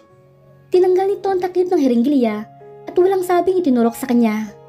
Nalaki ang mga mata ni Andrea na napahawak sa leeg niya na nasaktan. Anong ginagawa mo? Hindi na niya natapos ang sasabihin dahil nawala na siya ng malay. Halos maubos na ni Cleo ang bote ng alak na kanina pa niya tinutungga pero hindi pa rin namamanhid ang sakit na kanyang nararamdaman. Halos lunuri na niya ang sarili pero bakit ayaw mawala ng sakit? Kahit saglit lang, kahit isang minuto lang, gusto niyang ipahinga ang puso niya na durog na durog na. He wanted to send himself to sleep pero hindi niya magawa. Hindi na rin umiepekto ang sleeping pills sa kanya dahil na-immune na siya. Kahit ilan ang inumin niya, wala nang saysay dahil mauwi lang iyon sa koma pag pinilit niya pa kahit napakaganda nun sa pandinig niya. Ang matulog na wala ng kasiguraduhan ang pagising dahil kapag tulog, hindi ka na makakaramdam ng sakit. Pero hindi pwede. Hindi pwedeng makoma siya. Minsan nang nawala ang babaeng mahal niya nang mawala siya ng matagal. At ngayong kasal na sila, hindi siya papayag na maagaw na naman ito ng iba kahit mandaya pa siya. Basta na lang niyang inihagis ang bote ng alak nang wala na siyang masai dito. Tumayo siya mula sa pintuan na nasa library niya at susuray-suray na tinungo ang pinto na nakakonekta sa kwarto niya. Natawa siya sa sarili. Lasing na siya pero bakit ang sakit andon pa rin? Di ba sabi nila, ang alak nakakamanhid, nakakawala ng sakit? Mali ang nagsabi nun. Kasi siya, ramdaman niya ang kalasingan pero nasasaktan pa rin siya. Nahihilo lang siya dahil sa alak pero di naman gumagaan ang pakiramdam niya. Tanging lampshade lang ang nagbibigay ng liwanag sa buong kwarto pero sapat na iyon para makita niya ang isang anghel na payapan nakahiga sa malaking kama niya. Kita ang magandang katawan nito. Sabi na nga, bagay dito mga pinamili niya. Aniya sa sarili. Lumapay si Cleo at lumupo sa gilid ng kama. Napakaamo na mukha ni Andrea. Napakaganda. Hinawi niyang hibla ng buhok na tumabing sa mukha ni Andrea. Hinaplos niya ang mukha nito. Napansin niya ano to yung luha sa mga mata nito. Napatiimbagang siya. Napapikit siya ng mariin na muling maalaala kung paano ito yumakap sa pinsan niya kanina. Kung paano nito pinili ang pinsan niya kaysa sa kanya. Sa kanya nabong buhay na nitong nakasama. Paulit-ulit na naririnig ni Cleo sa isip ang mga sinabi ni Andrea kanina. Mahal na mahal ito ang pinsan niya at mas gugustuhin pang mawala na lang kaysa makasama siya. Nagdilat siya ng mga mata na puno ng galit at pagkamuhi. Kanya lang si Andrea. Ang lahat-lahat dito ay kanya lang. Walang ibang makakaagaw nito sa kanya. Kasal na sila. Pero hindi pa yun sapat para manatili ito sa kanya. Siguro kailangan nilang magkaanak. Napangiti siya sa naisip. Kailangan may maging dahilan para hindi siya iuban ng babaeng pinakamamahal niya. Yun ang magiging susi para manatili ito sa kanya. Para habang buhay na itong nakatali sa kanya. Sumampa si Cleo sa kama at tinabihan ng asawa. Tinanggal niya ang dress nito. Buong paghangang sinuyod niya ng tingin ang kabuuan ng asawa. At muli may naganap sa kanila ng asawa. Wala itong kalam-alam sa naganap sa kanila. Napangiti si Cleo nang bumagsak sa tabi ni Andrea. Sisiguraduhin niyang mabubuntis niya ito sa lalong madaling panahon. Kahit pa kamuhian siya nito. Tumagilid siya at niyakap na mahigpit si Andrea. Mahal na mahal kita. At lahat gagawin ko para sa'yo, Andrea. Buong pagmamahal na wika ni Cleo. Bagyang napailing si Andrea at pilit na iminulat ang mga mata. Malabo ang paningin niya nang maimulat niya iyon. Iaangat niya sana ang kamay para kuskusin iyon pero hindi niya magawa. May kung ano nakadagan sa kamay niya. Tiningnan ni Andrea kung ano iyon. Isang hita at isang braso na nakadantay sa kanya. Binalot siya ng kaba. Pinilit inalis ang nakadagan sa kanya kahit hirap at masakit ang katawan niya. Nang maalis iyon ay pinilit niyang maupo ng maayos. Napangiwi si Andrea na may maramdamang sakit. Napasinghap siya nang ma-realize na wala siyang kasuotan kahit isa. Napaluha siya nang mapagtanto kung ano ang naganap. Napalingon siya sa katabi niyang mahimbing natutulog at may ngiti pa sa mga labi. Malakas niya itong sinampal at sinuntok kahit sa bawat galaw niya ay napapaigik siya sa sakit. Inangkin na muli siya ng lalaking kinamumuhian niya. Napakasama mo talaga! Wala kang puso! Mawala ka na sana, Cleo! Humahagulhol na sigaw ni Andrea dito. Galit na hinawakan nito magkabila niyang braso. Tumigil ka, Andrea! Bulyaw nito sa kanya. Ano bang problema mo? Anong problema ko? Anong problema kung lalaki ka? Ginalaw mo ako! Kumawala ang kamay ni Andrea at malakas ulit itong sinampal. Napabiling ang mukha nito sa lakas ng sampal niya. Naglangalit ang panga ni Cleo. Asawa kita, Andrea! At may karapatan akong sipingan ang asawa ko kahit anong oras ko gustuhin. Baka sa sarkasmo sa boses ni Cleo. Ang mga mata nito ay tila nanuluya pa sa kanya. Napakasama mo talaga, Cleo. Napaupo na lamang ang dalaga. Umalis naman si Cleo sa tabi niya at tumayo. Wala itong pakialam kahit walang kasuotan na naglakad papunta sa pinto ng banyo at pabalibag na isinara iyon. Tumagilid siya at namaluktot sa kama. Niyakap niya ang sarili saka umiyak na umiyak. Awang-awa siya sa kanyang sarili. Ano bang kasalanan niya? Bakit kailangan sa kanya mangyari ito? Bakit kailangan mapasok siya sa madilim na kinilalagyan niya ngayon? Hindi ito ang pinapangarap niyang buhay. Hindi ito ang gusto niya maging buhay.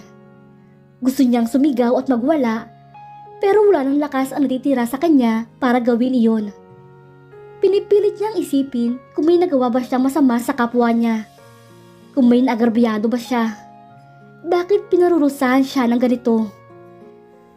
Anong gagawin ni Cleo para mapaibig ang kanyang asawa ngayong dumating na si Gary sa buhay ni Andrea?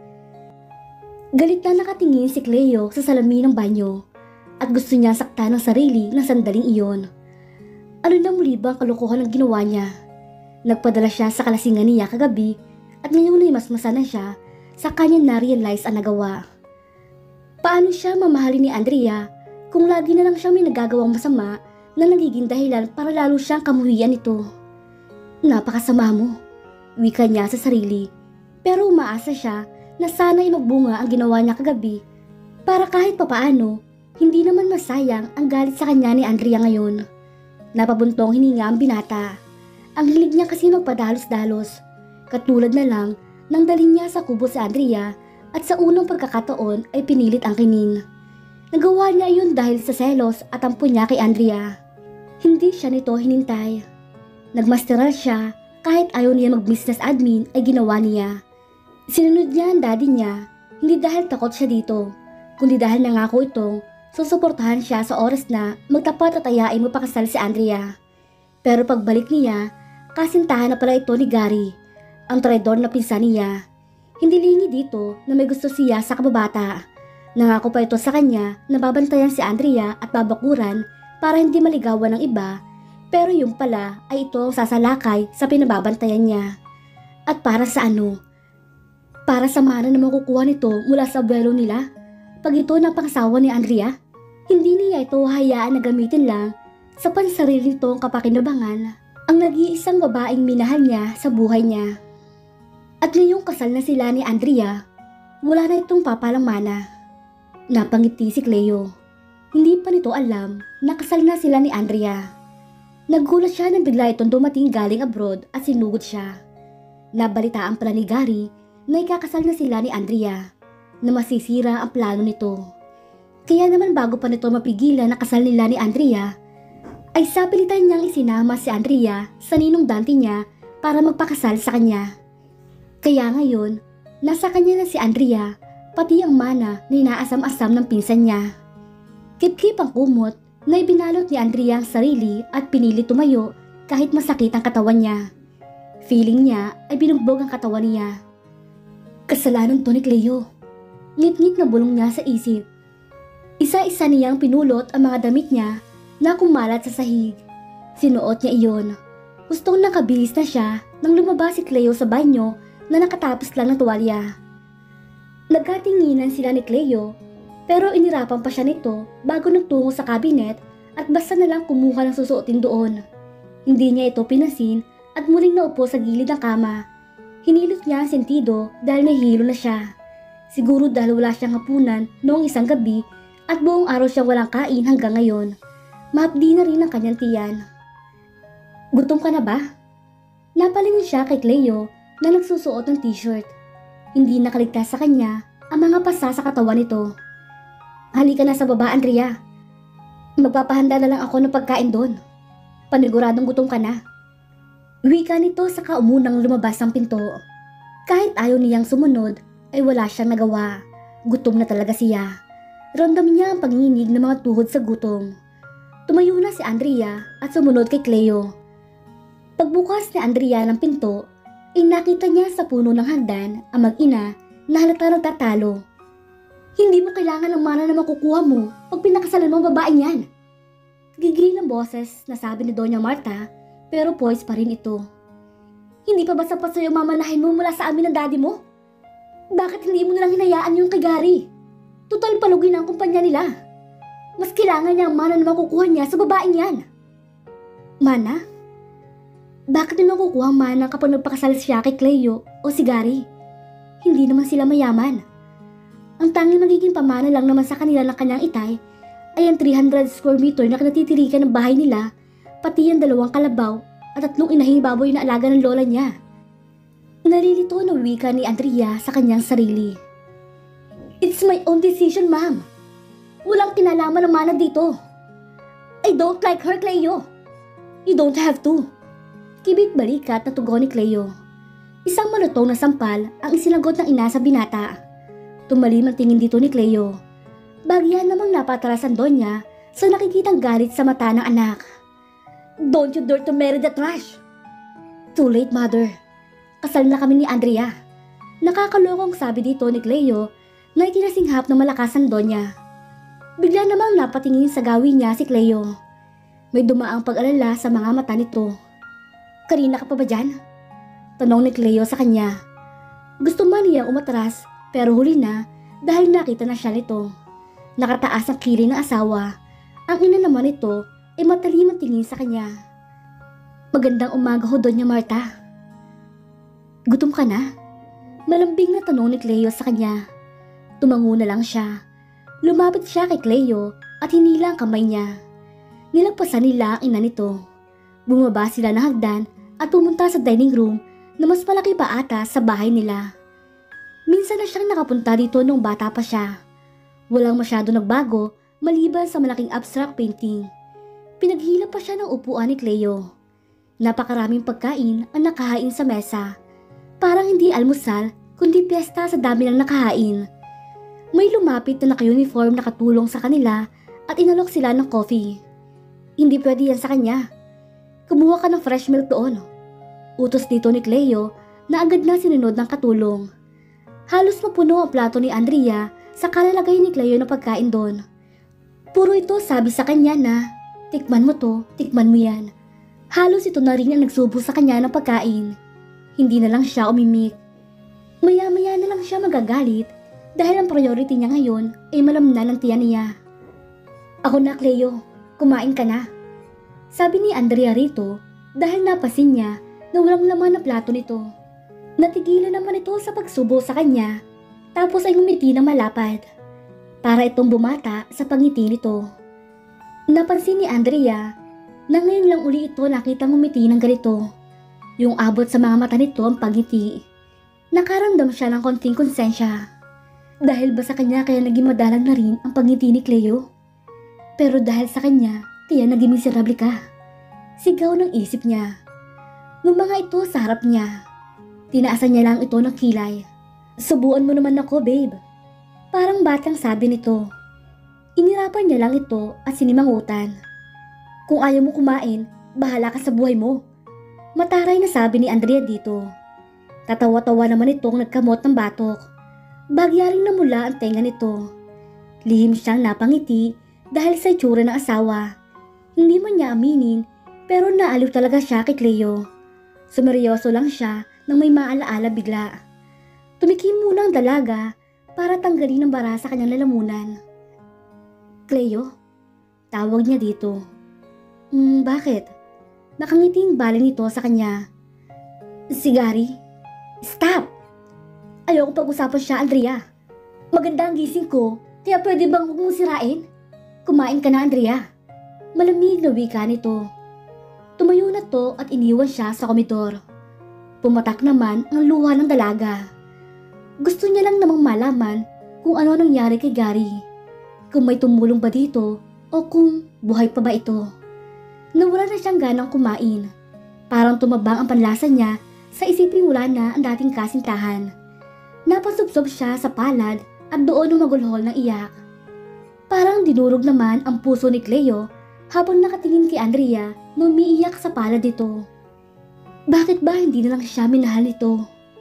Sa tagal ng pagiging magkaibigan nila, hindi ba ito nagkaroon kahit konting pagtingin man lang sa kanya? Kaya hindi nito magawa mag-move on sa pinsan niya at turuang mahalin siya? Hindi siguro siya kamahal-mahal.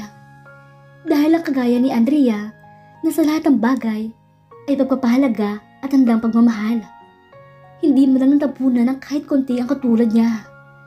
Isang tapik sa balikat at nakapagpalingon kay Cleo. Anak. Hello, Dad. Bati niya sa ama at bahagya lang itong tinanguan. Pumirma na ang lolo mo pagka-receive niya ng marriage certificate niyo kanina umaga. Tanging pirma na lang ni Don Arnel ang iniintay. Pero formality lang iyon. Sa'yo na ang pupunta ang 30% share ng mga Kastilyo. What you only need to do is to produce an heir and remaining 10% will be transferred to your name. Nakangiti na wika ng ama.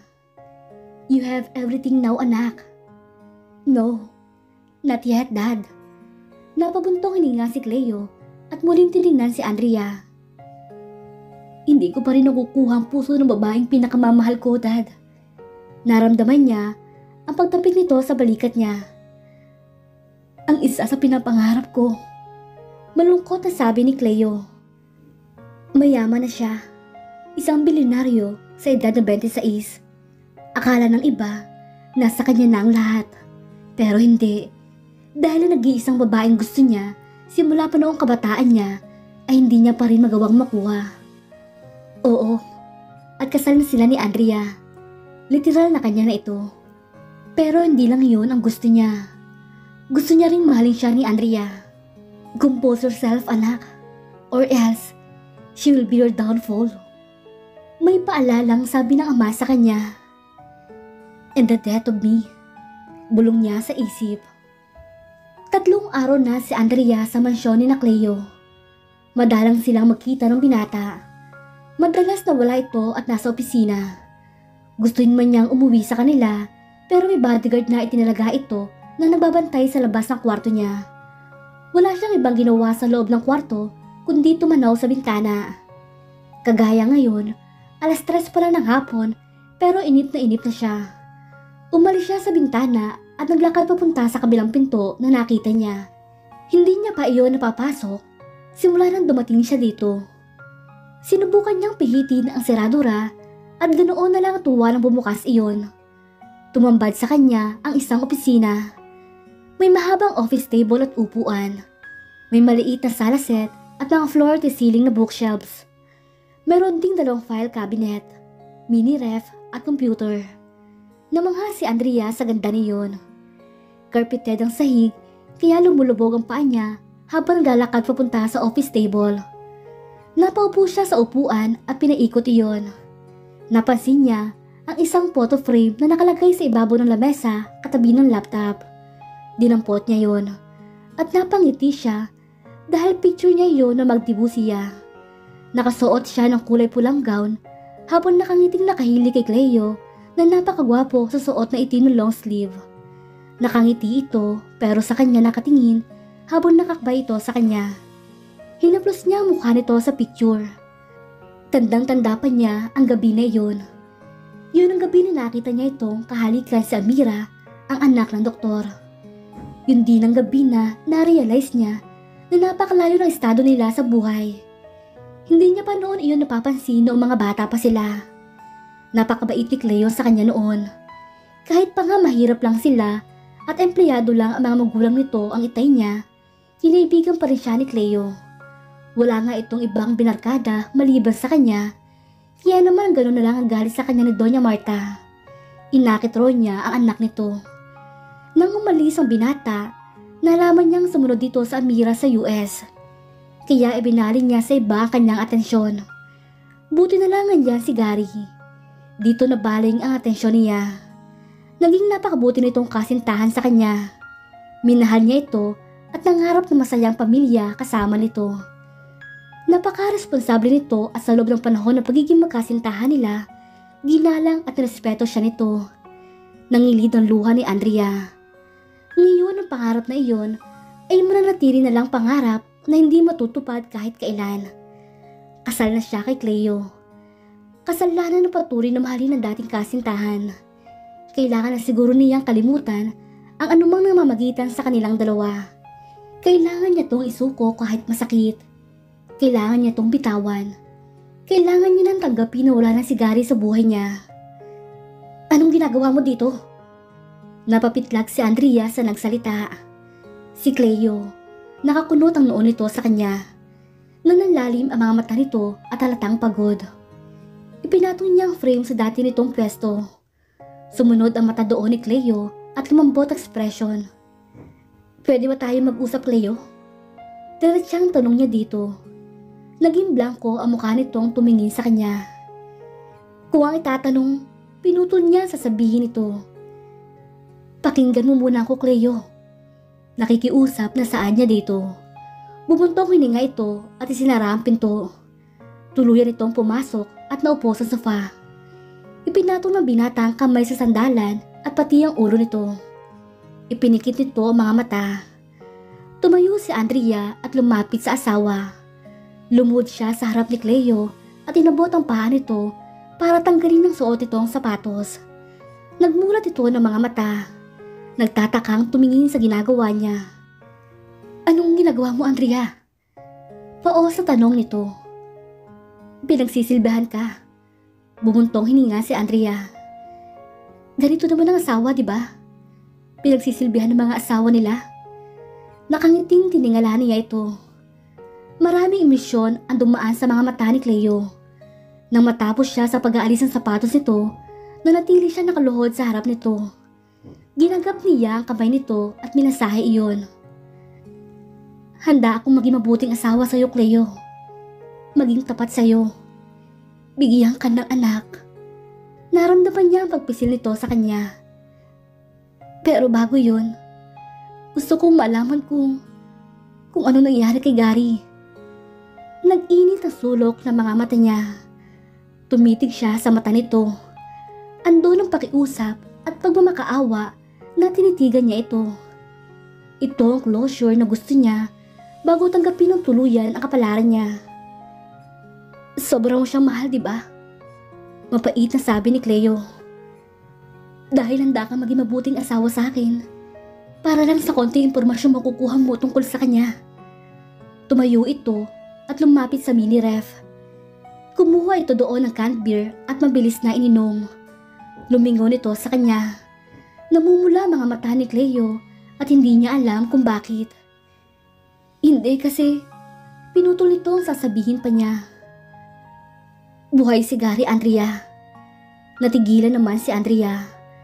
Parang may nawalang bara sa lalamunan niya sa kanyang nalaman. Hindi naman siya napuruhan. Tumawag din ako kay Albert na anak ni Mang Ray na nagkataon nagbabakasyon kina Mang Ray. Dr. Albert, ginamot niya ang boyfriend mo, kaya hanggang ngayon humihinga pa rin. Totoo ba ang sinasabi mo? Hindi makapaniwalang tanong ni Andrea dito. Ang buong akala niya, wala na si Gary at naiwan na lang basta sa log house ang katawan nito. Hindi sumagot si Cleo. Nilabas ito ang cellphone at nagdial. Ni-loudspeaker setting ito iyon pagkatapos pinatong sa center table na nasa tapat niya. Saka naupo sa pwesto nito kanina. Ganun na lamang ang sayang naramdaman ni Andrea nang marinig na mag-hello sa Gary. Baka sa boses nito na nangihina pa ito. Napaluhan naman si Andrea ng sandaling iyon. Masaganang pumatak ang mga luha ni Andrea. Masaya siya na muling narinig ang boses ni Gary. "Kumusta ka, traidor?" Tuya ni Cleo dito. "Cleo?" sabi ni Gary. Hindi siya makapagsalita. Hindi niya alam kung anong sasabihin. Nagpapasalamat siya at mukhang ligtas ang binata. "Asan si Andrea?" Umubo ito bago nagpatuloy. "San mo dinalang girlfriend ko, Cleo?" "Andito siya sa tabi ko."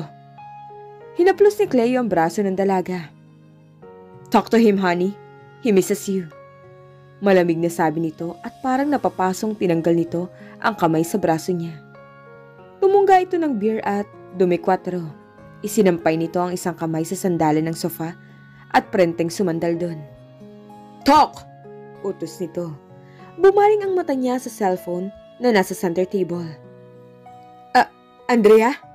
Narinig niya ang tawag ni Gary sa kanya. "Gary? God, thank God you are safe. How are you? Sinaktan ka ba niya? Asan ka, babe? Anong ginawa niya sa'yo?"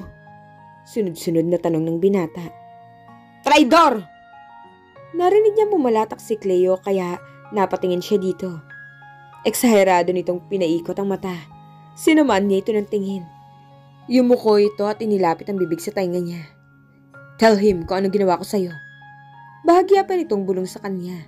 Nangilabot siya sa ginawa nito pero may kung anong init naman itong binuhay sa kanya. "Tell him that you woke up." Mabilis niyang tinakpan ng kamay niya ang bibig nito. Ramdam niya ang pag-iinit ng muka nang maalala nung araw na nagising siya at masakit ang katawan.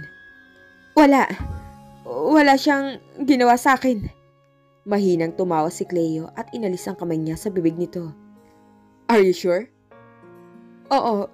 Ikaw, kumusta ka na?"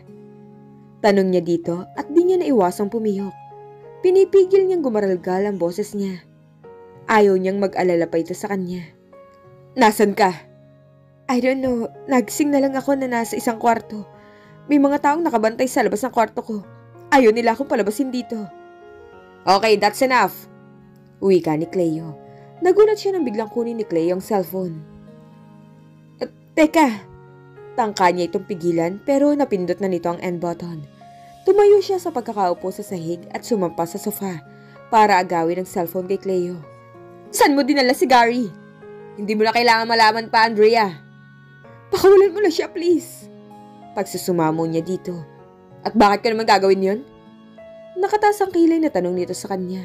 Itinago pa nito sa likod nito ang cellphone kaya hinabol niya ang kamay nito at nakipaghilahan. "Gagawin ko ang lahat ng gusto mo. Pakawalan mo lang si Gary." Deja vu. Wala sa loob na sabi nito habang nakatingin sa kanya. Malungkot ang mga mata nito. Napalunok siya. "Sinabi mo rin yan sa akin 1 month ago." Hinapit siya nito sa baywang kaya naman napayakap siya dito. Naalala niya rin yun. Sinabi niya ditong gagawin ang lahat ng gusto nito kapalit ng hindi nito pagdademanda sa itay niya. Halos maduling siya sa lapit ng mga mukha nila. "Nasasaktan ako." Malamlam ang mga matang sabi nito sa kanya. "Di bitawan mo ako. Ikaw lang naman tong nanghihila kaya nadaganan kita." Tinukod niya ang mga kamay sa sandalan ng sofa para tumayo, pero mas lalo siya nitong hinapit. "Hindi kita kayang bitawan, kahit ang sakit-sakit na." Natigilan siya nang makitang nanubig ang mga mata nito. "Cleo?" Tumingala ito at pumikit ng mariin. Nagtaas baba ang Adam's apple nito. Lapat na lapat ang mapupulang labi. Kita niya ang sakit na nakabadha sa gwapong mukha ng binata.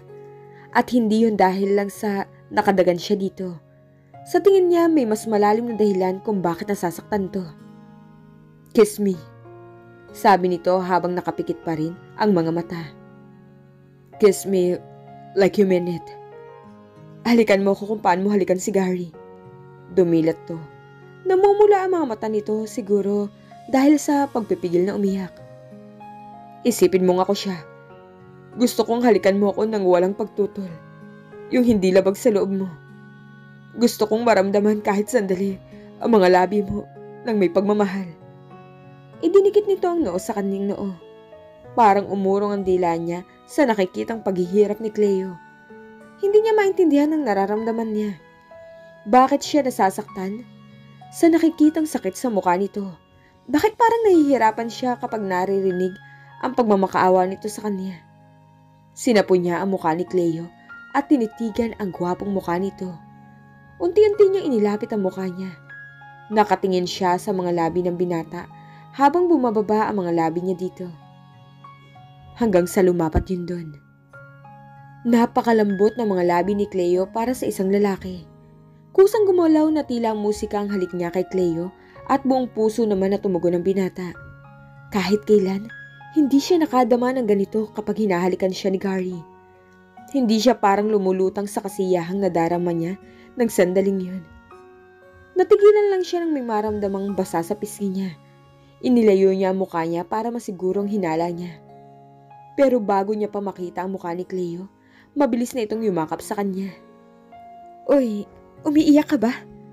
Bulong ni Andrea dito. May mali ba siyang ginawa? Hindi ba nito nagustuhan ang paraan ng paghalik niya? "Napakamartir mo, Cleo. Mas ginusto mo pa talaga na masaktan ka." Uwi ka na bahagi ng isip niya. Ibinabana ni Cleo ang sarili at nagmakaawa na halikan siya ni Andrea nang hindi labag sa kalooban nito.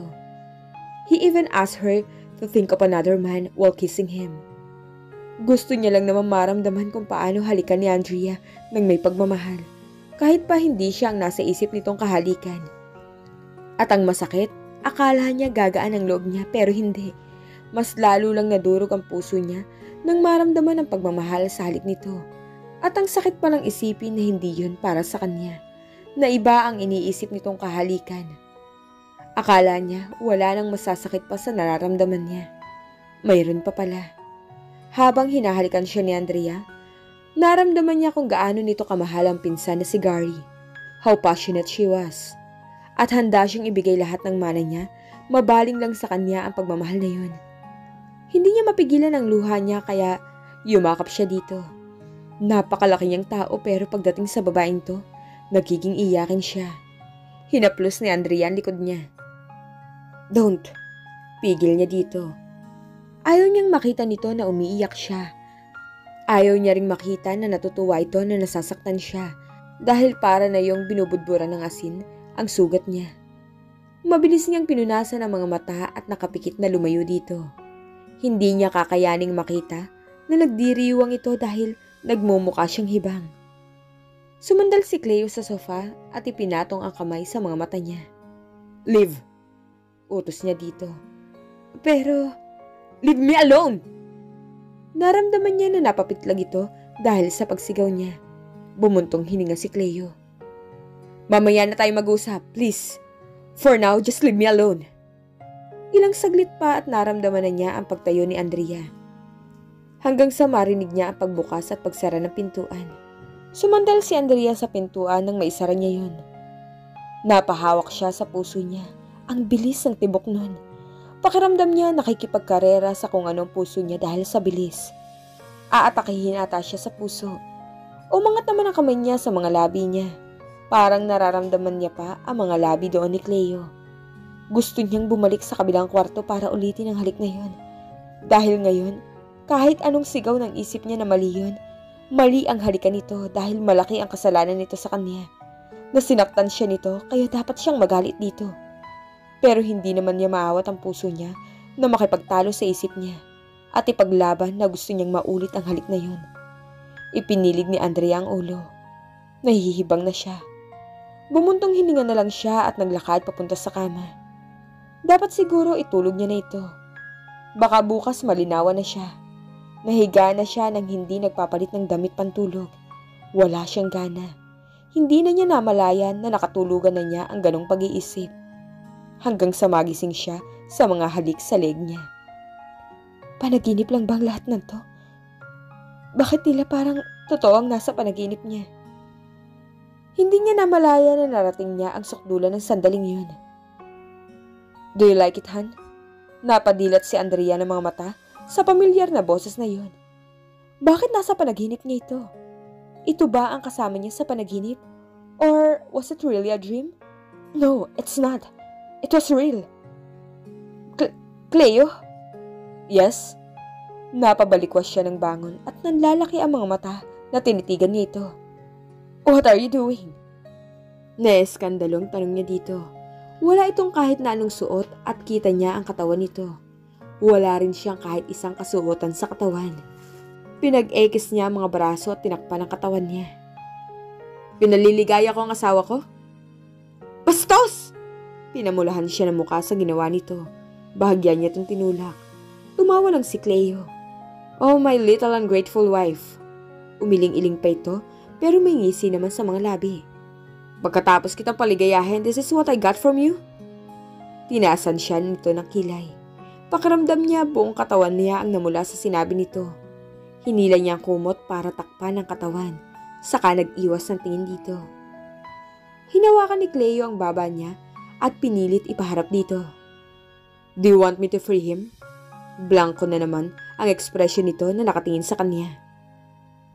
Gagawin mo ang lahat ng gusto ko kapalit ng kalayaan niya? Tumangon si Andrea, ngumisi ito. Then, I want you to forget him. Be a good wife to me and give me an ear. Tinitigan niya ang mga mata nito. Andon ang desperasyon at takot sa mga mata nito. Tumango uli siya bilang pagsang-ayon. Handa na naman na siyang maging mabuting may bahay dito kahit pa malaki ang kasalanan nito sa kanya. Naniniwala pa rin siya na ang kasal ay sagrado dahil yun ang pinamulat sa kanya ng lolo niya. Kaya pipilitin niya na maging maayos ang pagsasama nila. At isa pa, para na rin to kay Gary. Para makapag-umpisa na rin ito ng sarili nitong buhay. Marami itong pangarap at kung may magagawa siya para dito, gagawin niya. Good. Pero once na hindi ka tumupad sa usapan, gagawin ko ang lahat para masira si Gary. Sisirain ko siya hanggang sa hindi na siya makabangon. Naggangalit ang bagang nasabi nito. Do you understand? Oo. Very good then. Nasisiyang sabi nito. Hinila nito ang kumot sa kanya. Now, be a good wife.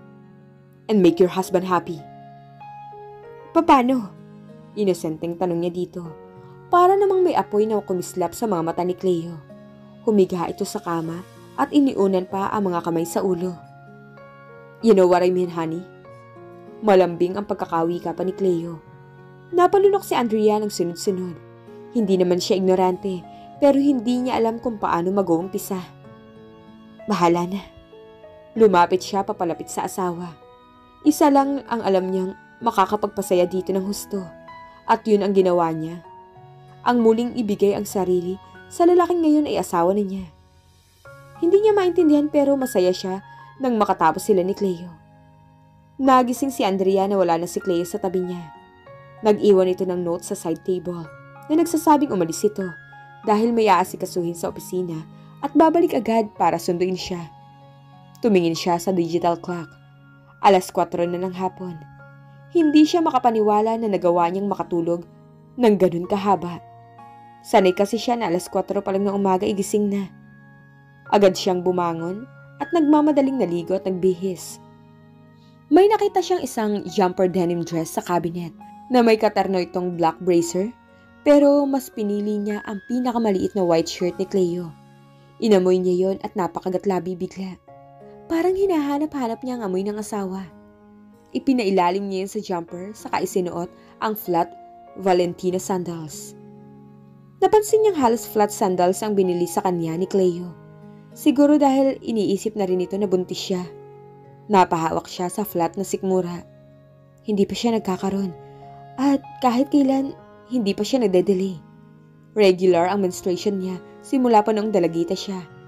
Pero wala naman siyang ibang nararamdaman gaya ng pagkahilo o pagsusuka. Wala rin siyang pagkain na nahihiligan niya. Baka siguro stress lang siya. May nabasa kasi siya dati na minsan, kaya nadadali ang mga babae dahil sa stress. At nitong mga nakaraang linggo, hindi lang stress ang naranasan niya, kundi depression na. Bumuntong hininga siya at inayos ang sarili. Pinatuyo niya ang buhok at ipinusod yun. May mga cosmetics na binili sa kanya si Cleo, pero hindi niya yung ginagamit.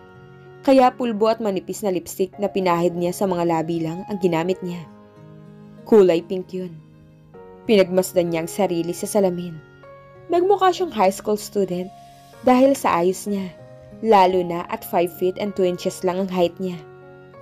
Maraming nagsasabi na bata siyang tingnan kaysa sa tunay na edad. 24 na siya pero madalas siyang mapagkamalang 19. Hindi niya alam kung matutuwa dun o maiinis dahil minsan nagiging tampulan siya ng mga kansyaw ng mga kaibigan. 5:30 na at gutom na siya. Wala siyang almusal at tanghalian. Mukhang diretsyo na hapunan ang kain niya ngayon. Halos madaling araw na kasi nang makatulog sila. Namula siya sa alaala ng mga nangyari kagabi. Yun ang unang beses na hindi siya nandiri at nagalit na may nangyari sa kanila ni Cleo.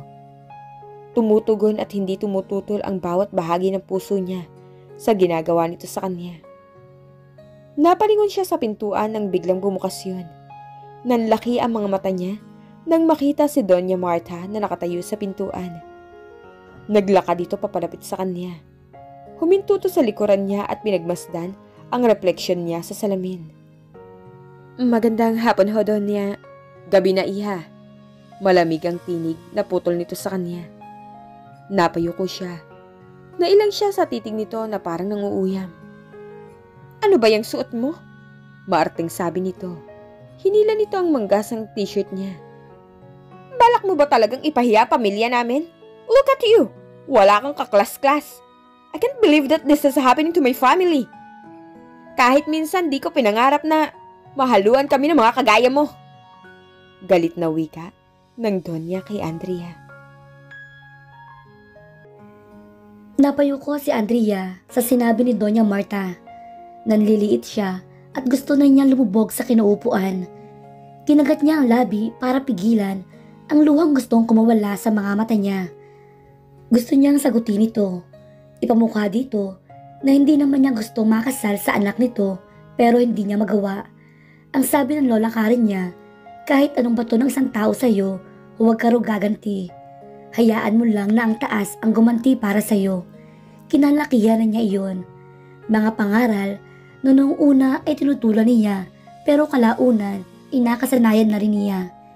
Hindi raw pagiging mahina ang hindi paglaban, bagkos iiwas ka lang nun sa mas malaki pang problema, kaya mas mabuti pang tumahimik na lang siya. Ayaw niyang mas lalong magalit sa kanya ang Donya. Ito pa naman ang klase ng tao na kapag lalo mong kinontra, lalong hindi ka titigilan at ayaw niyang mangyari iyon. Hanggat maaari, iiwasan niya na magalit ito sa kanya. I'm sorry po.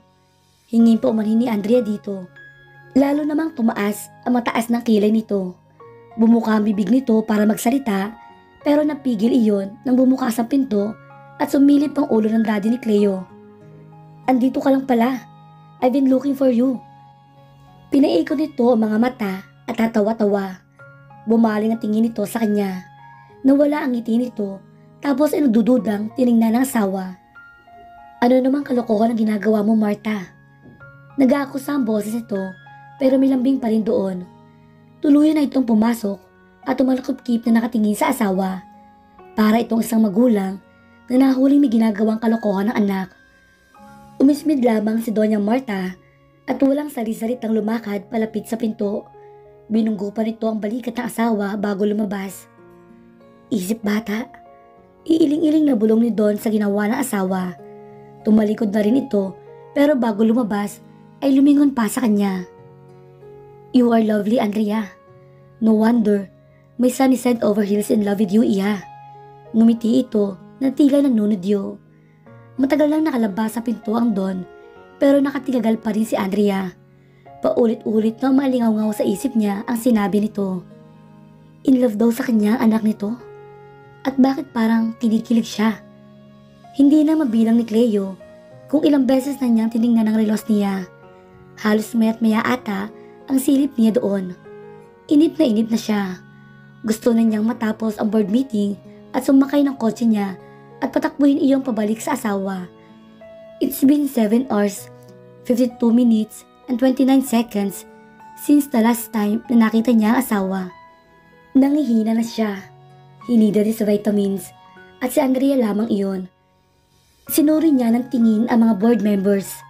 Dignified and respectable, pero wala siya pinagkakatiwalaan sa mga ito. Alam naman niyang tutulong mga ito na siya ang tumayong CEO at mas malaki ang tiwala ng mga ito kay Gary. Wala nga lang magawa mga ito dahil siya may hawak ng 30% share ng kumpanya at madadagdagan pa iyon sa oras na magkaanak sila ni Andrea. Ang 40% ay nakalaan kay Don Arnel Castillo at hindi niya alam kung bakit dito binigay ni Don Mojito Ruiz, gayong walang balak si Castillo na pamahalaan ang Ruiz Internationals. Ang natitirang 20% ay pinaghahatian ng mga nasa harap niya ngayon. Nang mawala si Don Mojito Ruiz, ay nag-iwan ito ng last will na ang 80% share nito sa kumpanya ay paghahatian ng lolo niya at ni Don Arnel Castillo. Ang lolo naman niya ay kinausap ang dalawang anak nitong lalaki, ang papa niya at papa ni Gary. Sinabi ng lolo niya na ang share na nakuha nito sa matandang Ruiz na matalik nitong kaibigan ay pinamana nito kung sino ang magpapakasal sa apo nito. Nabigla siya nang malaman na si Andrea ang isa sa apo nito na kailangan nilang pakasalan. Ang ina ni Andrea ay anak sa labas ni Don Ruiz. Hindi raw nagkaroon ng pagkakataon na kilalanin nito ang anak dahil na rin sa asawa ng Don. Walang anak si Don Ruiz sa asawa nito at imbis na sa mga apo nito ay pamana ang mga naiwan, ipinamana nito iyon sa dalawang best friend nito. Kung bakit ay hindi pa malino sa kanya, pero mahinala na siya. Sa tingin niya, inaatasan ng Don ang lolo niya at si Don Arnel na ipakasal ang isa sa mga apo nito sa mga apo ni Don Ruiz. Hindi malabong mangyari iyon dahil sa pagkakaalam niya, magkakababata ang tatlo at halos magkakapatid na ang turingan ng mga ito. Andrea was his best friend since he was 10 years old at may pagtingin siya dito. Alam yon ni Gary at ang papa niya, kaya naman ina-expect ng lahat na siya ang papakasal kay Andrea. Kampante siya sa bagay na yon, lalo na at may sarili ring kumpanya sila Gary bukod pa sa kumpanya ng lolo nila. Hindi niya akalain na magkaka-interes pa si Gary sa mana. Pero nagkamali siya. Sa bagay, pera nga naman iyon. Hindi niya agad iyon ipinagtapat kay Andrea at kung maaari ay ayaw na niya iyong sabihin dito. Dahil ayaw niyang isipin ito, kaya niya lang ito pinakasalan dahil sa mamanahin niya kapag pinakasalan niya ito. Kaya naman, hinayaan niya ang dalaga na matupad muna ang pangarap nito maging guro at siya naman ay sinunod ang gusto ng daddy niya na magmasteral. Akala niya okay na ang lahat. Pero nalaman na lamang niya na niligawan at naging nobya na si Andrea ni Gary. Hindi siya makapaniwala noong una dahil alam naman ni Gary ang damdamin niya para kay Andrea. Akala niya rin imipagtingin na rin ang dalaga sa kanya. He felt betrayed, both to Gary and Andrea. Kinausap niya ang pinsan. Sinabi niya kung gaano niya kamahal si Andrea. Ipinangako na kahit siya ang pakasalan ni Andrea, ay bibigyan niya dito ang mana pero masyadong ganid ang pinsan niya. Pinagtawanan lamang siya ni Gary at hindi raw ito naniniwala. He became crazy. Hindi niya kayang tanggapin na may ibang aangkin at magmamay-ari kay Andrea. So he did what he did. Pinilit niya at brinakmail si Andrea. Wala na siyang pakialam kung kamuhian siya nito. Ang importante sa kanya ay makuha niya ito, maging pag-aari niya. May hibang siya kapag napunta si Andrea sa iba. At ngayon, andito siya sa boardroom ng Ruiz Internationals at nagpapaka-CEO just to protect the interest of his wife. Para naman talaga kina Andrea ang Ruiz International Company dahil ito may dugong Ruiz. Wala siyang pakialam sa share na hawak niya, pero dahil para kay Andrea iyon, napilitan siyang tanggapin ang posisyon para pangalagaan ang para sa asawa niya. Ibibigay niya dito ang para rito, Karapatan iyon ng asawa niya bilang isang Ruiz. Tama lang na ito ang magtamasa ng mana. He deserved everything money could buy. Jeric, tawag ni Cleo sa sekretary niya. Bata ito sa kanya ng 2 taon. Masipag ito at magaling sa trabaho at ang importante sa lahat, subok niya loyalty nito sa kanya. Agad itong lumapit sa kanya. Sinanyasan niya itong yumuko at ginawa naman ito. Bumulong siya dito. Tumango-tango ito saka mabilis na nagpaalam. Ibinalik niya naman uli ang atensyon sa meeting. 7:00 na pero wala pa rin si Cleo. Mag-isang kumain ng hapunan si Andrea kanina dahil umalis sa mga biyanan niya. Tinanggal na rin niya ang denim dress niya pero iniwan niya ang t-shirt ni Cleo saka nagsuot ng cotton short. Nasa library siya ngayon, nakarugtong ng kwarto nila. Naisipan niya magbasa-basa ng mga libro doon. Namimiss na niya magturo. Kailan kaya muli ako makakabalik sa pagtuturo? Papayagan kaya ako ni Cleo? Siguro naman papayag siya. Alam naman niya kung gaano kaimportante sa akin ang pagtuturo. Nasa ganoon siya ang pag-iisip nang bumukas ang kabilang pinto. Wala sa loob na napangiti siya nang makita ang asawa. Kung hindi niya lang napigil ang sarili, baka tinakbo niya na ito at nilundag ng yakap. Napakagatlabi si Andrea. Mukhang sobrang na-miss niya ito kahit buong maghapon lang itong nawala. Ano ba nangyayari sa kanya? Hi! Nakangiting bati ni Cleo saka lumapit sa kanya sa couch at tumabi. Hinalikan siya nito na puno ng pagmamahal. Napakapit naman siya sa batok nito at buong pagmamahal na tinugon ang halik ng asawa niya. Natigilan si Andrea. Kumalas siya dito at ang lalaki ang mga matang tumitig dito. Ang bilis ng tibok ng puso niya. Nagtataka naman si Cleo nakatingin sa kanya. Mahal ko na bang lalaking ito? Tanong niya sa isip. Napalunok siya. Wala naman sigurong masama kung matutunan niyang mahalin dahil asawa naman niya si Cleo. Baka naman dala lamang ng pagkainip kaya kung ano-ano ang nararamdaman ko. Hey, what's wrong? Okay ka lang ba? Tanong ni Cleo. Ha? Wala. Nag-iwas siya ng tingin dito. Kumain ka na ba? Tanong na lamang niya dito. Medyo naiilang siya sa titig nito. Para bang nakikita ni Cleo ang nasa puso niya. Hindi pa nga eh. Humilig ito sa balikat niya na parang bata naglalambing sa ina. Ipaghahain na kita. Hindi niya mapigilan ang bilis ng tibok ng puso niya. Kahit kay Gary, hindi niya maramdaman ng ganito na parang may nagkakarera sa loob ng puso niya. T-shirt ko ba to? Anito. Nag-angat ito ng ulo at pinaglaruan ang lilayan ng t-shirt na suot niya. Oo. Sorry ha. Bagay sa'yo, Andrea. Sa adik Cleo at ngumiti ito pagkatapos ay dinampian ng halik ang mga labi niya. Pero kahit ano namang isuot mo ay bagay sa'yo. Kahit ata basahan, bagay pa rin sa'yo, Andrea. Napatitig siya sa mga mata nito. May kung anong emosyon doon na humaplos sa puso niya. Kung tingnan siya nito, parang siya na ang pinakamagandang babae sa mundo. Posible kaya na mahal din siya ng asawa? May katugong kaya ang nararamdaman niya dito? Siguro naman pwede siyang umasa. Dahil bakit siya nito pipilitin magpakasal dito kung wala itong nararamdaman para sa kanya? Hinawi ni Cleo ang buhok niya at tinitigan na mukha niya sa paraang parang kinakabisado iyon. May regalo ako sa'yo. Excited na sabi ni Cleo.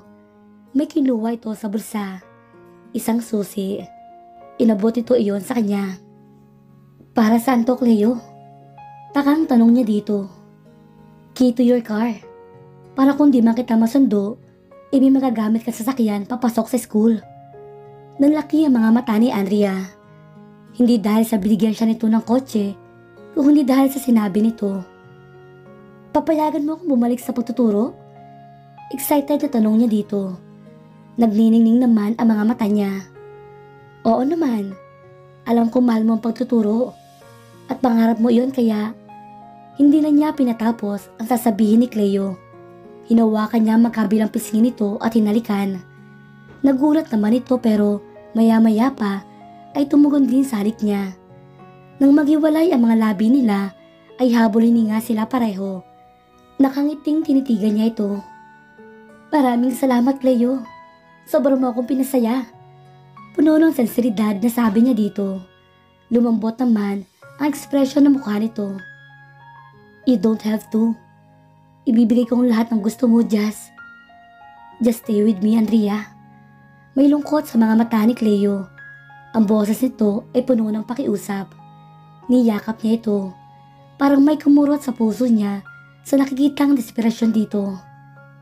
Hindi na nito kailangang makaawa sa kanya. Mananatili siya sa tabi nito dahil asawa na niya si Cleo. Don't leave me, Andrea.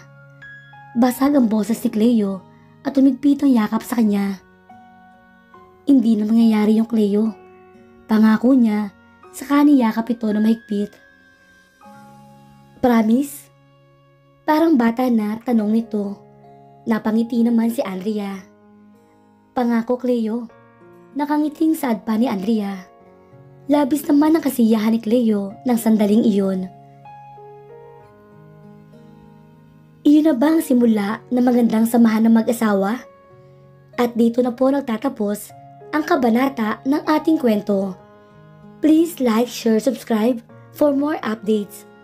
Maraming salamat po.